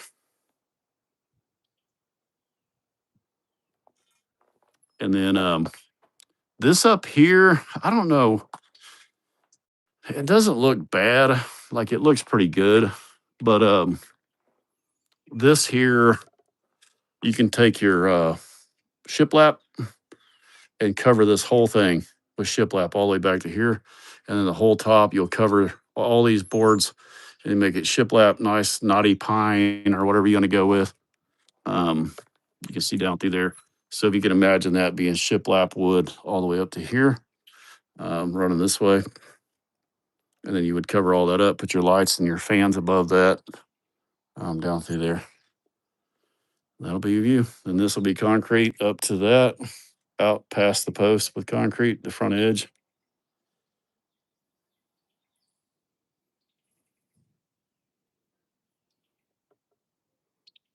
So we just say Rufus is gay? He's not either. We saw him with your mom last night. And then, yeah, they leave all these braces in for now. It looks small on camera, I feel like.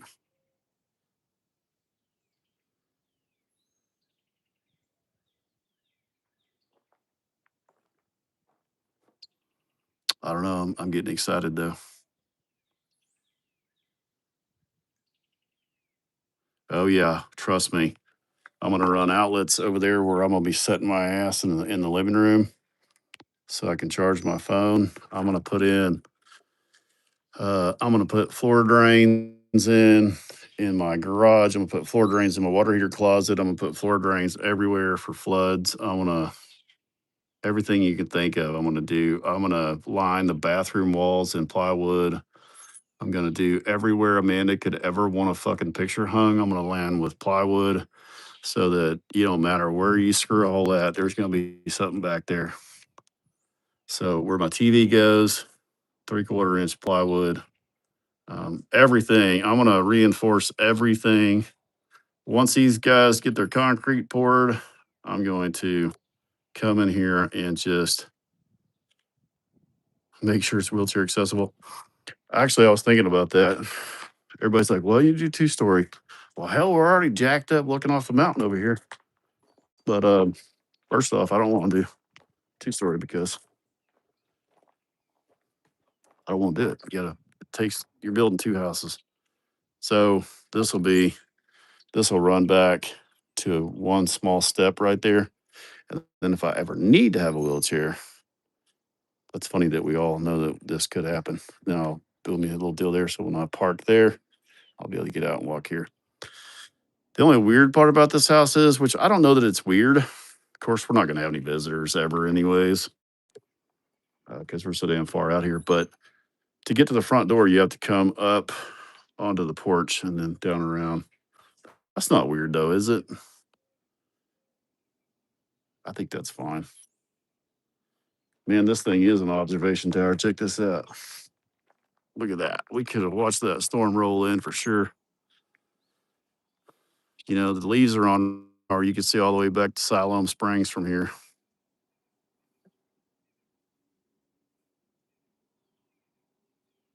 I'm not putting no lights on this thing. Everything I put on this thing is going to be off. I want it to be pitch ass black dark out here. Nothing, no pole light, no nothing. I'll put some lights in that everybody can turn on and off, but I'm going to put me a telescope right here, and I'm going to be able to look at the stars back here with no natural light or no artificial lights messing me up. Oh, dude, right there's my deer hunting spot anyway. So, oh, I'm on. What's so funny is Amanda is a city girl. We all know she's not anymore. So when I first married her, she was like, "We need some lights. We can't see nothing out here at night. We gotta have." And I'm like, and now she's like, "Can you shoot that light out in our front yard at our house now?" Because it's one of those, the power company puts out. I'm like, "You're the one that had them put that some bitch in." And second off, I love that you just said you want me to shoot the light out, not have it shut off, not break it with something. Shoot the some bitch out. And she looked at me. She's like, "Oh no, I'm turning into one." I said, "Turning into what?" She said, "A country girl." I said, "That's what, yeah." Although I do kind of like it because she's kind of like, what's the word for it? Exotic. She was exotic to me. She came to my house one time and I had traps of pigs and I had half of one in my kitchen sink processing it. And she was just mortified. I mean, I'm like talking and like just boning this thing out and trying to make some roast. And she's like, "I can't even look at you right now. Like, is this normal?" I said, "What? Whoa, what happened?" Like, I'm looking around to see what happened. Since he's out, I said, "What happened?" She goes, "You got a pig in the kitchen sink." I said, "It's only half a pig."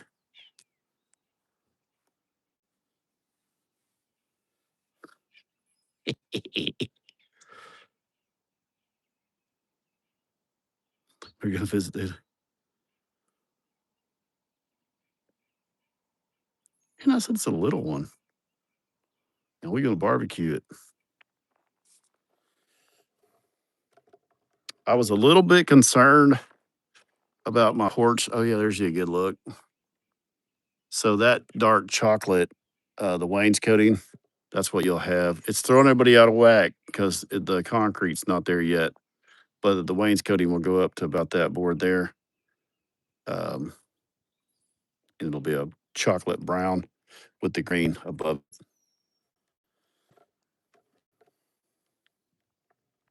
What I was worried about was seeing this from in my house. So I sat in there yesterday. It was kind of funny.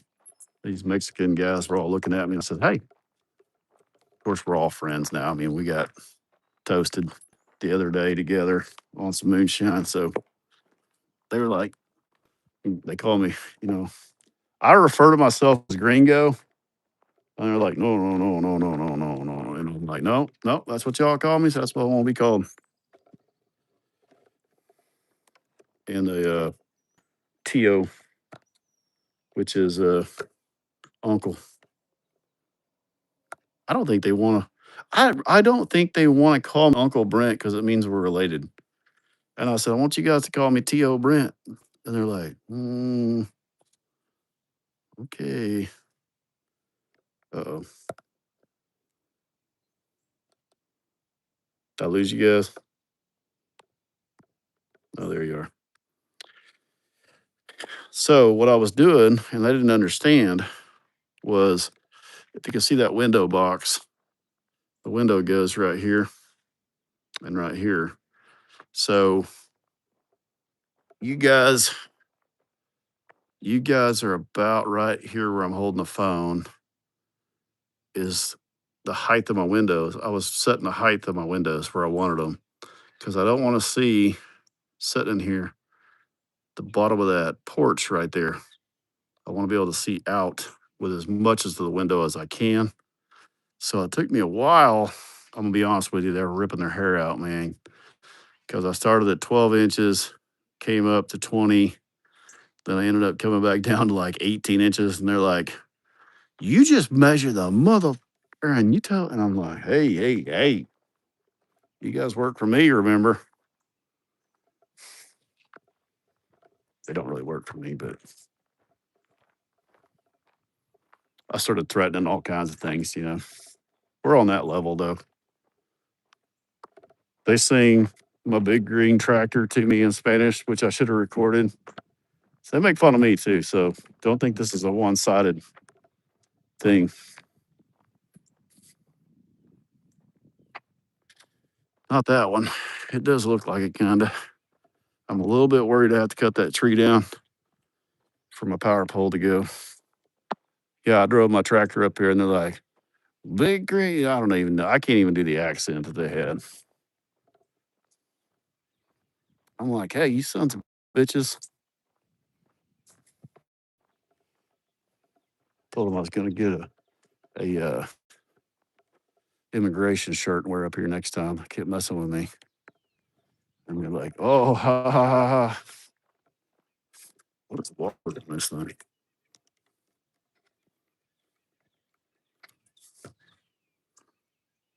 This is my road coming down.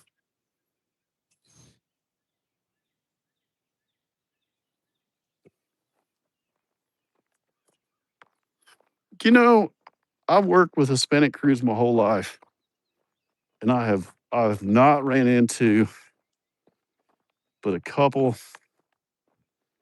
guys, different guys that were assholes.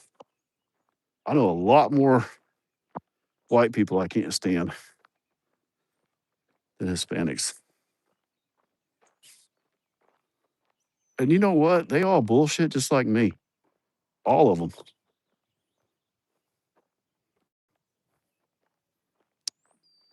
Good dudes. They're all good dudes. All this crew, anyways. They crack me up. But hey, we get into some hardcore, like there's some hardcore harassment going on out here. Shit, I can't even say on here. You can imagine. You can imagine it's sad. I ask everybody who they voted for. Um, just fucking with everybody. One of the guy looks Asian. Um, oh, I'll say anything, man. It just.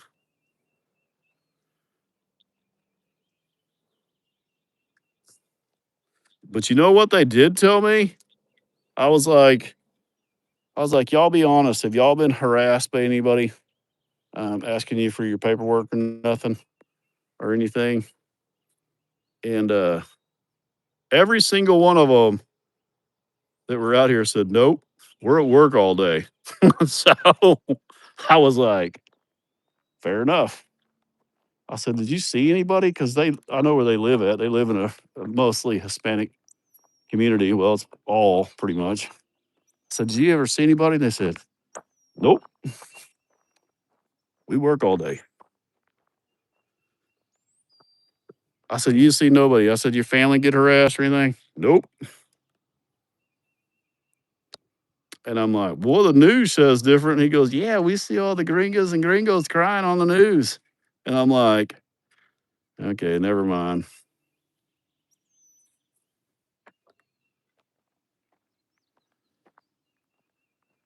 I don't want to get into politics. That was getting too close.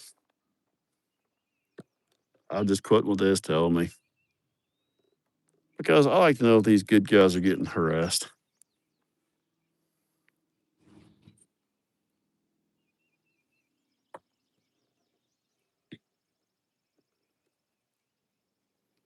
Red turd. The storm missed us.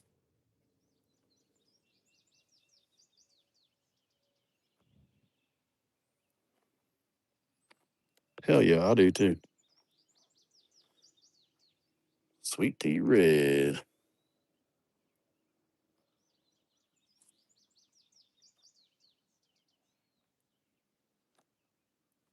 Amish. I tried to get the Amish guys down here to build this for me, and they're like 25% higher. Somebody got into their wheeling and dealing, and for the last few years they've been pretty close. This crew here was 25% cheaper.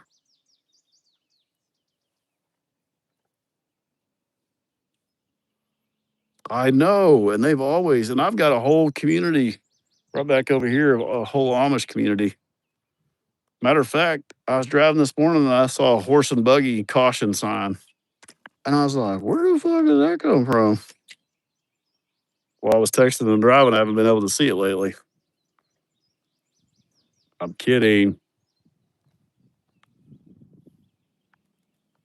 Texting and driving, toast an Amish buggy and horse. They paint them some bitches black too.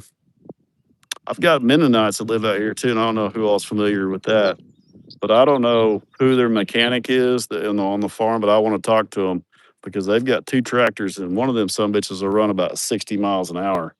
And I don't know how they've managed to do it. One the other day, I was laboring the old pickup to pass the son bitch, and that thing had tractor tires on it that were the knobs were slick, and there was kids hanging on that thing. That is one thing that does bother me is that.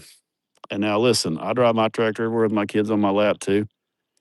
And see, a tractor has more rights on the road and horses and shit like that. You don't have to have a driver's license or anything for a tractor. But, and I'm a little bit of a Karen with this deal. But they passed me and they were pulling. This is the Mennonites. They were pulling a stock trailer, and that stock trailer it was hotter than a sunbitch. This is in the dark. The outside of it just has about a 4-inch lip on it, and I bet you there was 25 people hanging onto that stock trailer around the outside of it, just hanging on. And I went past them and like they're hanging on. And a stock trailer is a little wider than a pickup anyway. So they were on the damn yellow line. So I couldn't see them because of the tractor's lights. But until I got past the tractor, and then I see people just everywhere. And I'm thinking, son of a bitch, dangerous much? Hell, you could have lost Hezekiah back there 45 miles back and nobody'd even know the son of a bitch is missing, you know? Because the guy driving the tractor had this big top hat thing on and he couldn't see shit. And the tires of that thing was singing. Somebody could have been back there screaming top of their lungs and nobody would have even known it.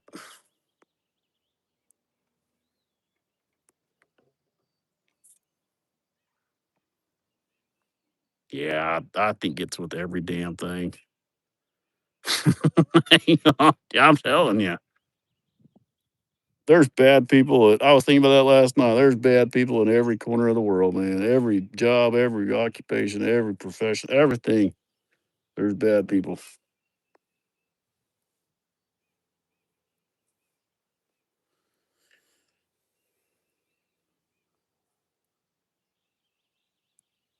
I know. I bet I could blend in with them until I started talking.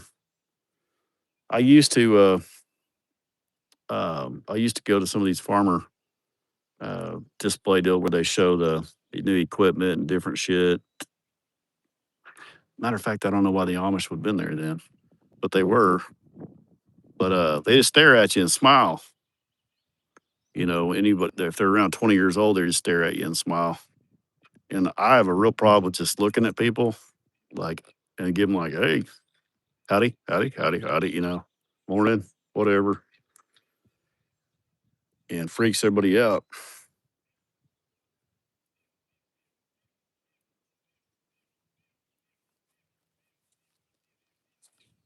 Yeah, they're always smiling.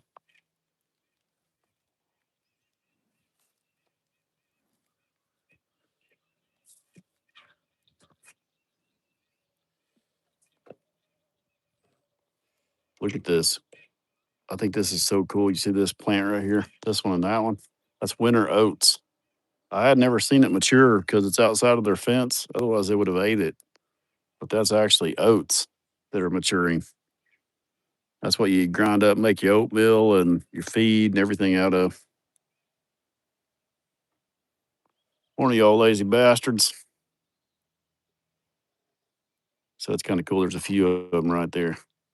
That's where we spilt feed when we was feeding them when we had their trough over here. Y'all, I don't know if y'all can see this or not, but when I started going live, right straight through there is where we were live at when I first started a couple years ago. None of this was here. None of this road was here. And then I built the road from here to here. This was it. So then we built that fence through the woods. Then that fence was straight through the woods. Um, and I had no clue when I built that fence I was going to put a barn there. That was a pipe dream. Actually, the barn I was going to put down here, but I would have this way. My fence is already there. Um, oh, we can see pretty good from here. If y'all want to see this, if you don't, you can tell me to kiss your ass. But I'm gonna show you anyways. So there's my house up there with my porch. That is so freaking cool. Like y'all have no idea. Like it's gonna have one of them little boxes up the top of it too. Oh yeah, we got grass out the yinger. By the way, one of those Mexican boys, he pulled that bobcat, that loader up there. This hill's a steep son of a bitch right here. I know it doesn't look it on camera, but it is. And it gets slimy when it gets wet. You see these ruts right here? He says, Senor, me butthole was sucked up tight. I come off the hill backwards and run off the hill. He said, almost turned over. Shit my pants. And I said, yeah, it looks like you did. You look like you killed some of my fucking grass on the little dirt there, too. You didn't even turn over. Okay, whoops. I know. He wanted to tell me. I said, hell, I already seen what you did when I pulled in. I can see what you did. This part right here is about, I don't know if it looks like it on camera, but that's about 7 foot high right here. So if he'd have went off that, he'd have really sucked the old spanker up tight. But he made it to there. I said, why didn't you just stop up there and unload the damn bobcat? Me don't think me scared. Okay. Well, good job. You made it anyways. You're still alive. He goes, he goes, I thought my trailer was gonna tear the electric fence and Redford was yelling on this side of the fence. And he goes, I thought I was gonna tear through the trailer was gonna go through the fence and let the angry bull out. I said, if you did and you didn't video it, I'd be more upset. Yeah, all the time. I didn't even think about that when I first pulled in. He's like, he's angry. He's always yelling. I said, yeah, I know. I don't know why he's yelling. They were on they had the Bobcat going, that's why he was yelling. That loader, I guess it's similar to the Ranger. I don't want the trailer to rip the fence. Turn out the angry one. I said, you ain't wrong, honestly. I can see y'all running around up here. He had to have been close because he had a 20-foot trailer on, and that's where the front tires were right there. So how he made it around that corner, I don't know. And then I can see dirt right there. That must be where he unloaded the loader at. So the trailer had to have been into the fence. So I bet he was sucked up tight. Okay, but anyways, so my road forks right here. I don't know if y'all can see that, but there's the fork in the road. So I'm gonna take that my wooden fence, and I'm gonna go around this road here, up here, and then turn and go back up there. And somewhere up there, I'm gonna turn. I'm not gonna let them get up to the house without going through a gate. Obviously, you don't want them up there; they'll tear up everything. I'm gonna turn that wooden fence back there. Then I'm gonna bring the wooden fence across here, down, and then straight across to my barn on the upper side of the road, all the way across. Then that lover's lane we went up a while ago, I'm gonna turn that rail fence up on the other side, and then bring it back to my house up there. And then I put my horses on the side of that hill there and let them eat it down and graze that, and that'll be pretty. And then Redford here will get a real fence from that corner there. I think I'm just going to build barbed wire like the rest, and then once I put the power line in, I'll finish this out right here. The rest of the fence here. I think I have to take out one more tree for the power company, but we'll see what they say. Everybody's always asking me, "Well, I got that piece of shit fence there." Well, I want the power company to put their poles in first, so I can see where their poles are going to land, and they don't have to deal with my fence. So then that will, if I run that wooden fence down through there, that'll give me a nice lane, and I should be able to build something over there to get Redford into that side of the overhang and his little crew over here. So I'm gonna put a gate in this corner right here. So I should be able to open this gate wherever I put it, swing it across my road, set another post here, run a small rail to there, and have that gates where it shuts his field off or it opens up so he can go that way. I think I have it. I think I have it figured out. Um, but can you picture that wood rail fence going up around that, kind of curving around that driveway and up there, and over there, and then down that way, and then that's all going to be fenced in. A couple horses up there grazing, some shit going up there, and a dog. I'm excited. That's going to be a lot of work.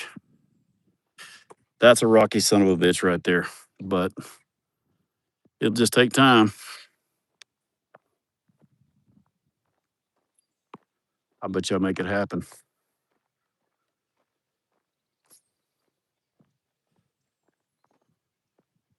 See, what I haven't told Amanda is if I do that all with rail fence, we could stick Rufus up there. We could stick him in this area up here and let him come right up to the front porch. That's why I want to do that out of rail fencing. You don't really want to take a chance on him getting out to your house.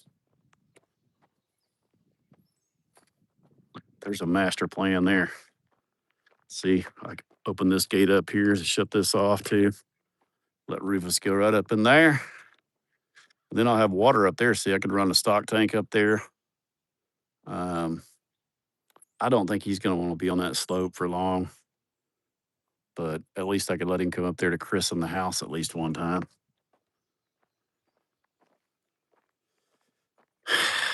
Amanda's so pissed off at me. Can you show the picture of Redford dad again? I can see if I can find it. To Rufus and Redford fight at the fence. Well, okay. They did. Mike, I'll see if I can find it. Um, they did till I put those hot wires. If they ever get in a fight, if they ever touch nose to nose through that fence and push on each other, the fence no longer exists. Electric, barbed wire, whatever it is, nothing. If they ever touch and push one time, nothing, there's nothing between them as far as they're concerned. No matter how bad they get cut or hurt. Oh, well, could you imagine me going live on my front porch with Rufus up there by the house? Amanda's watching this right now, cringing. Probably. She should be back on her way from Tulsa. She probably had to drive through that storm.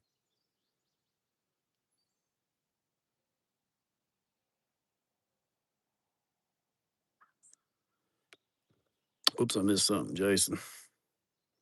Bring Redford up to the new house. Oh yeah, Redford definitely will be up there.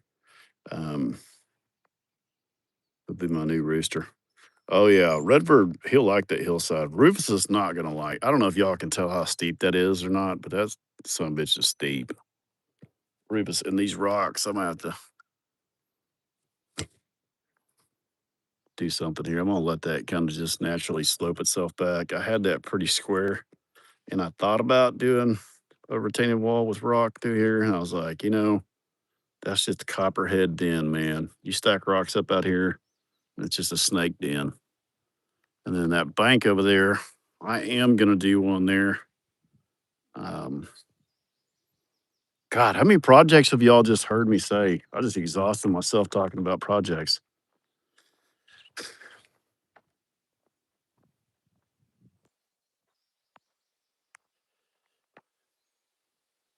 So there's where my corrals go and see on my post.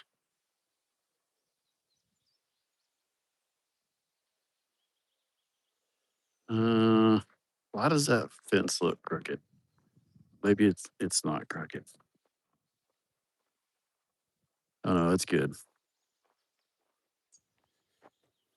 That fence there is supposed to be on the same angle as that barn, but it sure looks like it's wider on this end. How will I cut it? Oh, I'll brush hog it this thing for a year or so, and then in the wintertime when it dies down, well, I'm gonna stick those 3 horses in there first off and let them eat the son of a bitch down, and they'll smooth it out a lot. And then in the wintertime when everything dies off, you pick up rocks when the snakes are cold. You pick up rocks and move rocks and you level it out. And wintertime is when you work on that landscaping stuff. So the scorpions are really bad over here too. I don't know if y'all got them little tan scorpions, but we got a shitload of them.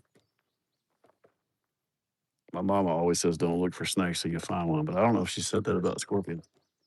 Let's see if I can see one.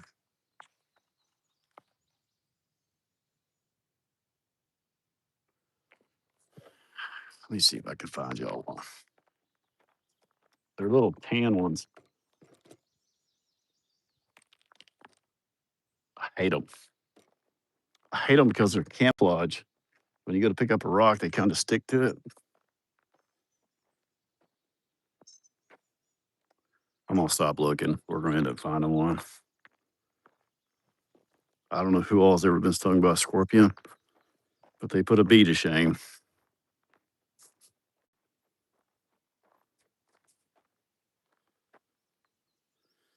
Yeah, you know, running that drill and that tractor, you need somebody to kind of pilot that drill a little bit so your hole starts off true. Um, but you just waller that some bitch out till the post goes where you want it, and you took 14 bags of concrete in there. What happened? Well, hopefully by the next couple days, this thing's all framed up.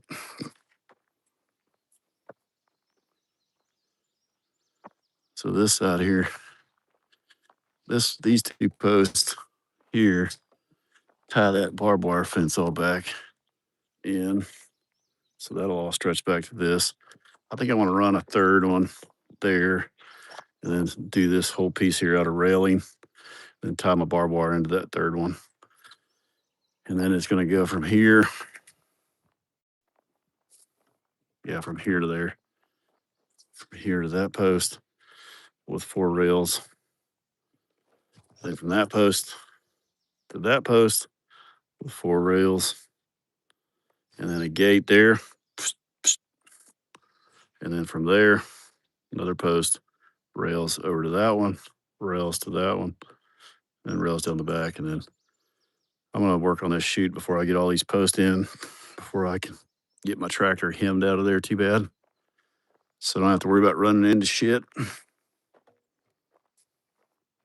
I will tell you this, it upset Donnie a little bit. Um, because my tape measure was bigger than his. This one's 300 foot. His is only 200. I let him know about it a lot while we were working. Where's my chat at? You guys left me.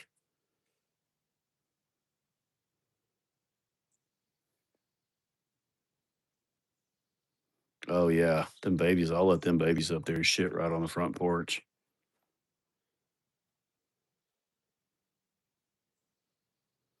How long did the planning take for what part? The house and barn or the corral or working on the side of a mountain is very fluid, if that makes sense. Because everything has moved. Our original house spot that I even paid for a perk test on um,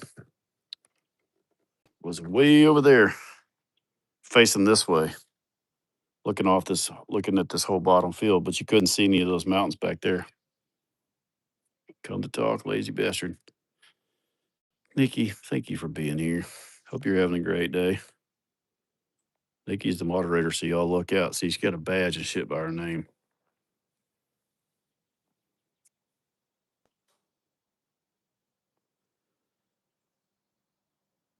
Oh my God, those water roaches. I hate those things.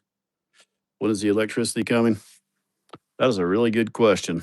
Um, I wanted to have that frame up on that house in the metal in the porch where it was going to go so the power line could have something the power company could have to measure off of to see how close they can put that post or where we wanted to put it, how we wanted to put it. So I wanted the frame up. So now I will actually call them. If Amanda hadn't called them, I will call them today. The plumber is lined up to do all the in slab plumbing. I was going to do it. He quoted me a price that I can't. I really don't even think that he can afford to do it for this price.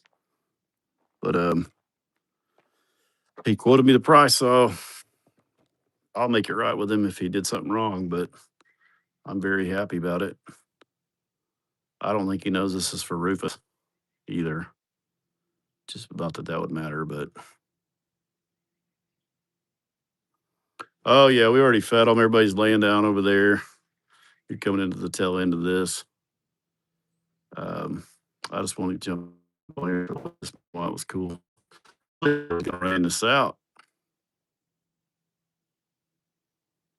That's right. No matter how it's size. But where did that comment come from? Just matters how you use it. That's right.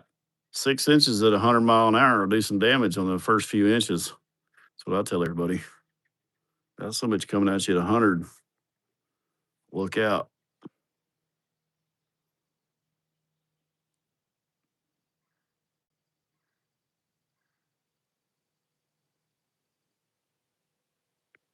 Well, hey, you're blue now and your badge is blue. How did it change colors? Get on that installment plan. Love you guys. Appreciate y'all spending time with me. Oh, shit. Pop's late.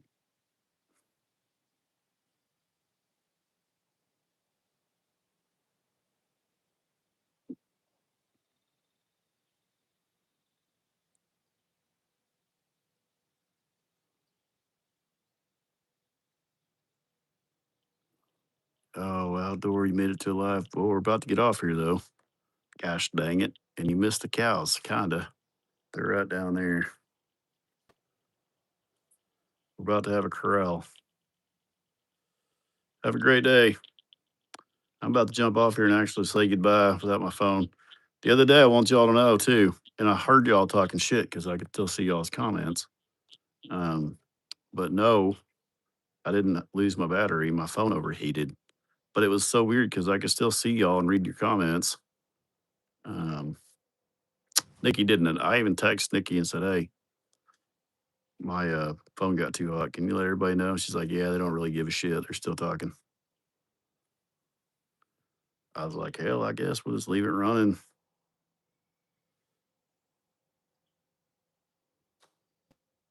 What up, lazy bastards? What are you doing, girl? Get your ass to work. I was rolling because a few people figured out. I think, is it Matt? Who else was it?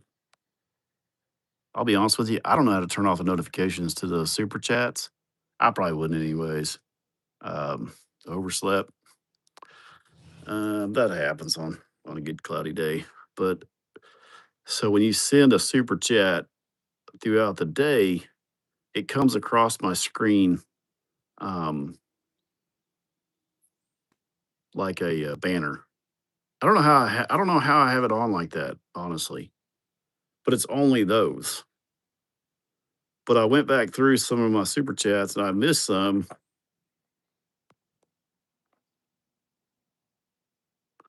Yeah, I know. I know. Fussy eye, trust me. I was on there going, "Hello, can you hear me now?" I felt like I had the flip phone with a little antenna on it. I was about to pull the antenna out. No, I love it. I think it's great. I think it's great everybody getting to know each other. That's how the lives should be. And, if I screw around and don't do lives for a while, then everybody kind of fades away.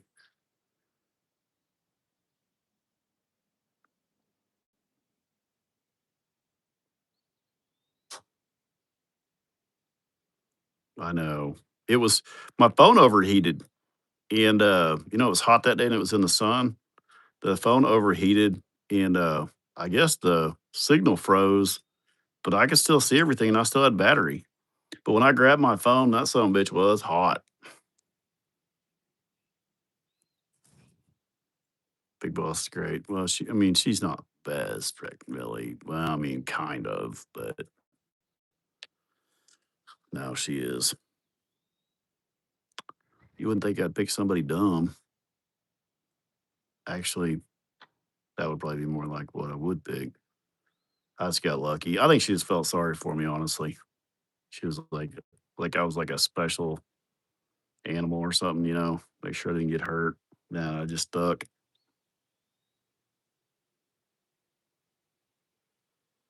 I'd like to see a bigger pond.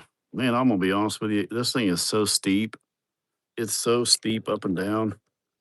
That pond right there on the lower side of the bank is like 25, maybe 30 feet off. Um, and when I built that bank, I built it way the hell up. Um, and I had this grand picture. So I don't know who all's worked on the side of a mountain or not before, but I had this grand picture of that water backing way up this thing, like way up to here. It looked like it when I built all that. It looked like the water was going to push way back up here, down there. That pond bank will need to come up. Hell, it would need to come up to that end of that grass right there at the top of my crooked fingernail. It would need to come up that much higher to back up any hardly at all up here. What I should have done, what I should have done, and I'm still going to do this, even though Big Boss tells me to stop making ponds. Anytime I get a bulldozer, she goes, "You're like a little kid. You want to make a pond. You want to build a dam and make a pond." I said, "Okay, okay, I don't judge you. You go have fingernails put on every couple weeks that you're going to chew off probably anyways." So she's like, "No more ponds." And I'm like, that's like saying build a pond to me. So, anyways, down there it's flatter, as you can see, and I'm going to build a pond down there below this one. And it's gonna be a lot bigger and it's gonna be a lot easier since it's not near as steep down there.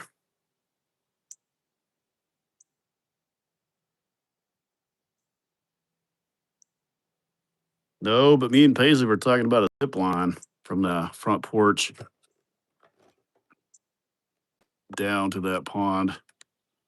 And I was like, "Mm, I don't know about that, but we can run one of them little pulley things down here and we can send oatmeal cream pies down from the front porch on a zip line down to old Roofaloof.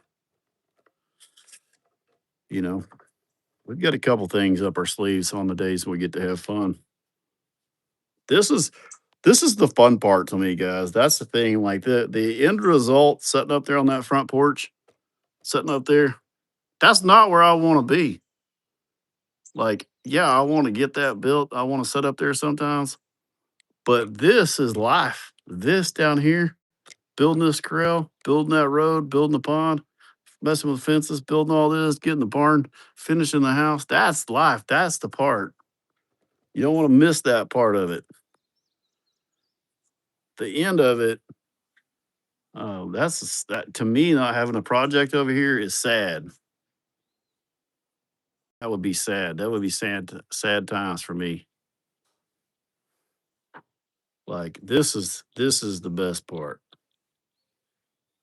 Now it may not seem like it when I'm sunburnt and drinking boiling water with Donnie, but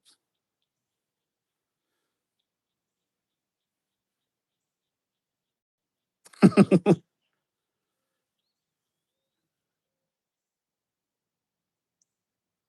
ain't no shit. I got all Rufus's offspring now too, and they're all starting to act squirrely. So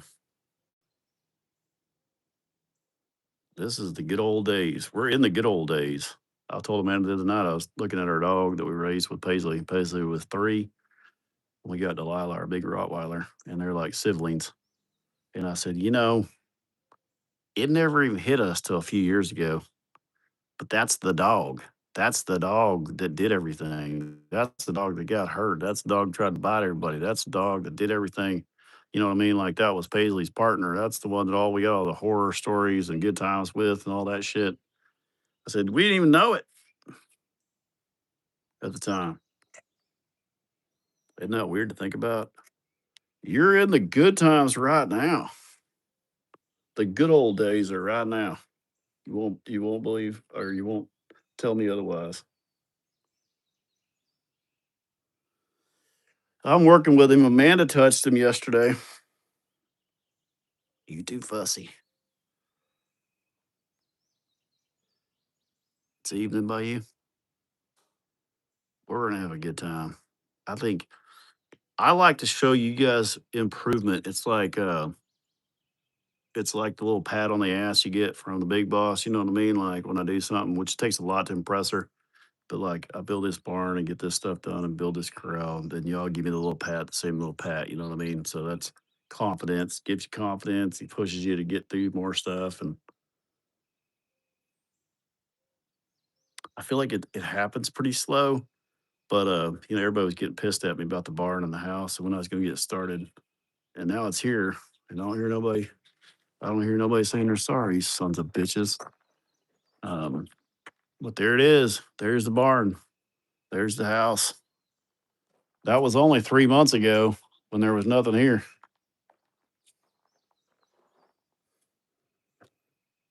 Jay caught that, slipped in the sons of bitches there, didn't you? Sometimes you gotta throw that in there. They're like, when's your barn gonna be there? Well, I don't know. They got to order this color my wife picked. That's what took so damn long getting the colors. Yeah. And see from my porch, I told you guys I could see that back post right there from my front porch.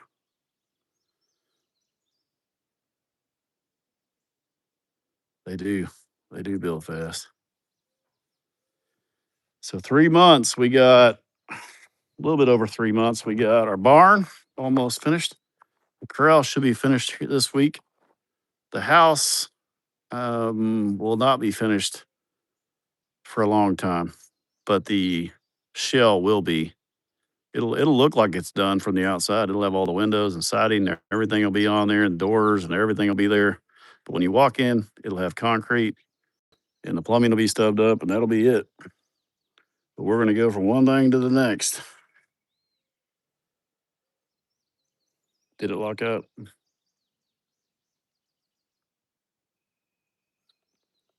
Did we lose service? Oh shit.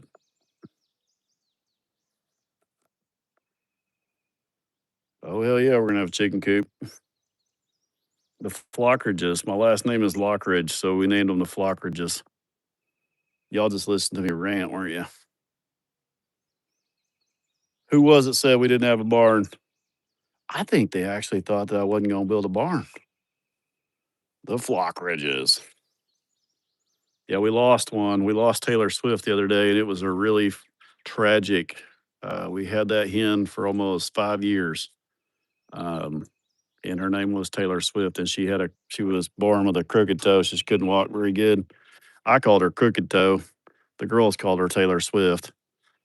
Anyways, I don't know what happened, um, but she was one of the OGs me and Paisley started with. There's only one left. There's only one of the original flock. Um, and then, of course, I think there's 5 other hens, but the original ones are the ones we got from Tractor Supply, and raised them from chicks in the garage, and they shit everywhere and they stink really bad. And about 80% of them kicked the bucket or got killed or murdered throughout the years. And then now we're down to one. I don't really know how long they live. Long time. Not around my house. The survival rate is not much. I'll tell you what you don't do. If you get chickens, if you plan on getting chickens, do not name them. Do not name them.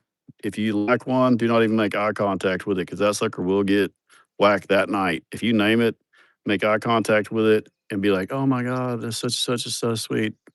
Pretty much like putting a warrant out for it, like dead or alive with nature. It's gonna it's gonna get toasted probably that day or that night. Don't even look at them. Don't talk to them. Nothing when anybody's around. That's my any points that if I ever give you guys. I wouldn't even name them actually. It's always one with a name that gets toasted.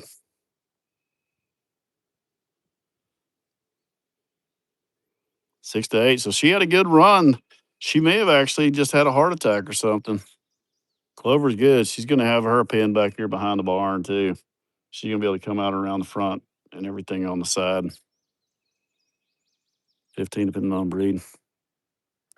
It missed us. That whole storm missed us. It went right across here like that.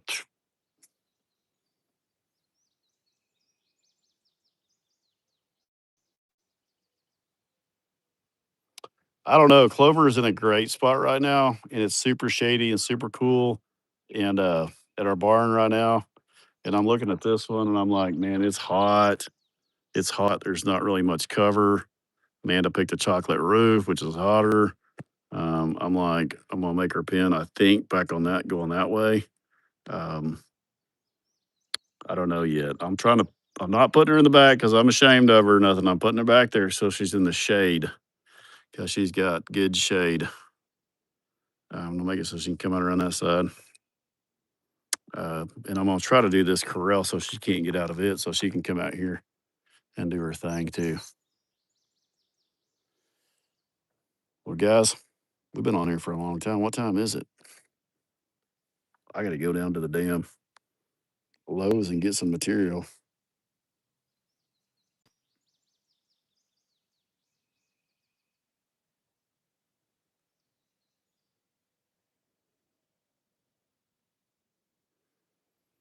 Who's sending me stuff?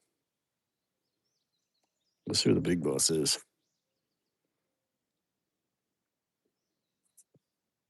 10:05. Oh, she's on 412. She's 30 minutes away. Oh no, she's 30 miles. 47. No, 30. Do y'all have that Life 360? Anybody else have that? I don't even know how to work it, but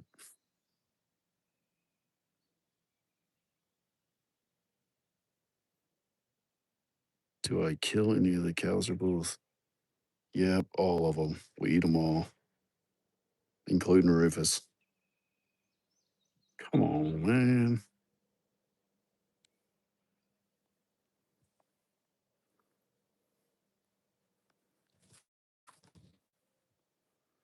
Come on, sheesh.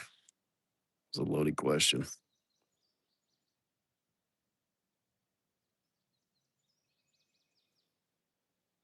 I won't let Amanda do the smaller animals. She wants a couple of the what are them cows called? The Highland, the little ones, the minis, so she can get in here and snuggle them. And I'm like, okay, but the first time they get out and Rufus crushes one of them, I'm not going to be responsible.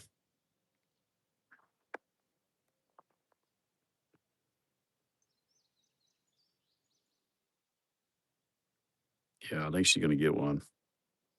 Well, she'll have to get a couple She won't want them to be lonely.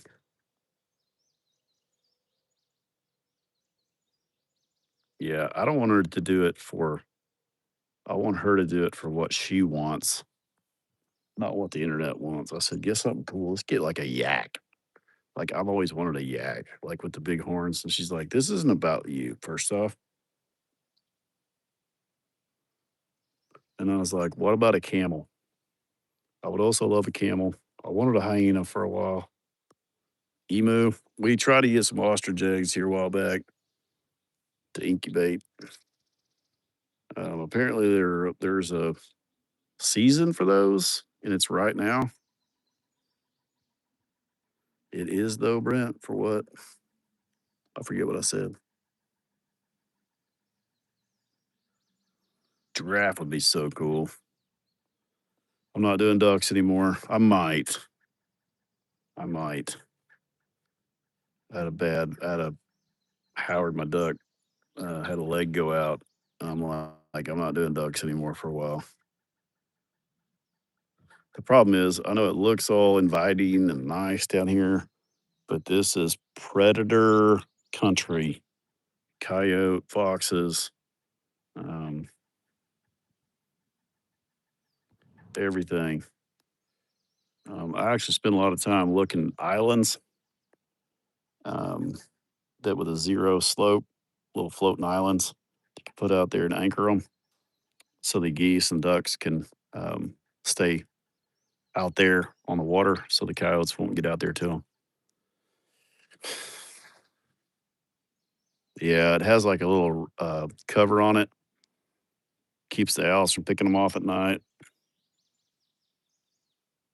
I already got 4 dogs, man. I'm out on dogs. Yeah, maybe a dog. I think the lower pond when I get it built depends on how it turns out. I'm gonna split this field in half. I'll make it 2 10 acres fields. Um, so Rowdy will have a spot.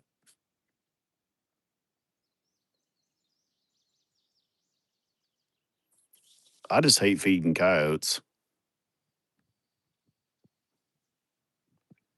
I've gotten older and wiser. Before I go and get animals, um, we prepare the place for them.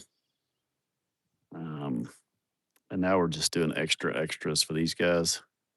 You know, I'm actually gonna have a corral so I can work these things. This is the highlight of my day right here. It's this thing is not going to be a giant krill like you see on Yellowstone or some shit like that, but it's going to be plenty big for me to work these guys in and have a good spot to do it, safe spot. And then for everybody that says, "Can the vet not just come out there?" Well, yeah, he can just come out here, but I don't have anything to hold the animals. He doesn't come out here with a way to hold them. They're not a dog. Can you imagine trying to just go out there and work on Rufus in the field?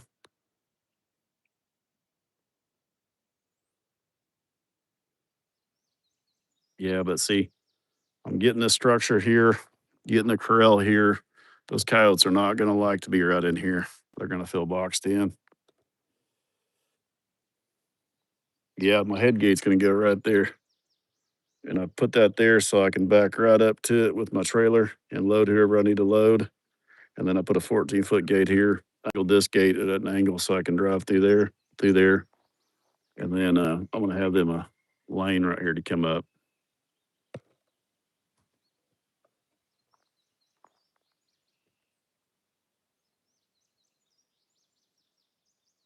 Yeah, vets do travel.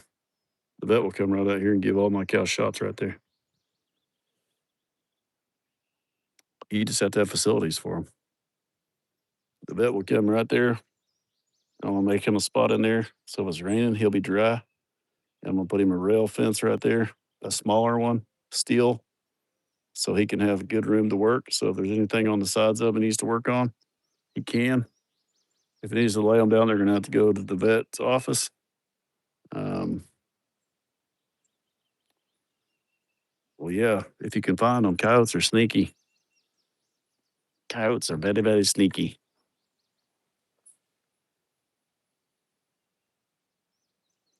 Everything's a great idea until I get it, and then we figure out all the problems. Yep, an emu sounds great until I know the cows are going to be terrified. I know the horses have never seen one. So you got to think about these things. They're going to run shit through the fences. They're going to spook the horses. Um, like it's going to be a gamble to begin with, we could say. They're aggressive. They got a great big pecker on their face, big toenail. It is coming together. I'm excited to get that fence stretched back tight so that Rufus can't get out. Right now, that's a shit show sandwich down there. Baby lamb. I did lambs one time. Lambs are real social, so you have to have at least two to three. They have to have a partner. They won't eat or drink or nothing. I did not know that. The lambs, they will cry and cry and cry. Bought one, took it back. I was like, yeah, it just, wasn't working out. And the guy's like, all right, well, I'll take it back. You bet. He like, half my money back or something. Nah, just did me a favor by taking it back. Okay, guys. I guess it's time to jump off here, get to work before it gets hot. I got to get the rest of these posts set so we can go to Lowe's. I can get the load of 2x6s. That's the fun part when it all starts coming together. We'll see you guys. See you, Jay. Whoops. My beard looking good today, though, at least. Look a little mangy.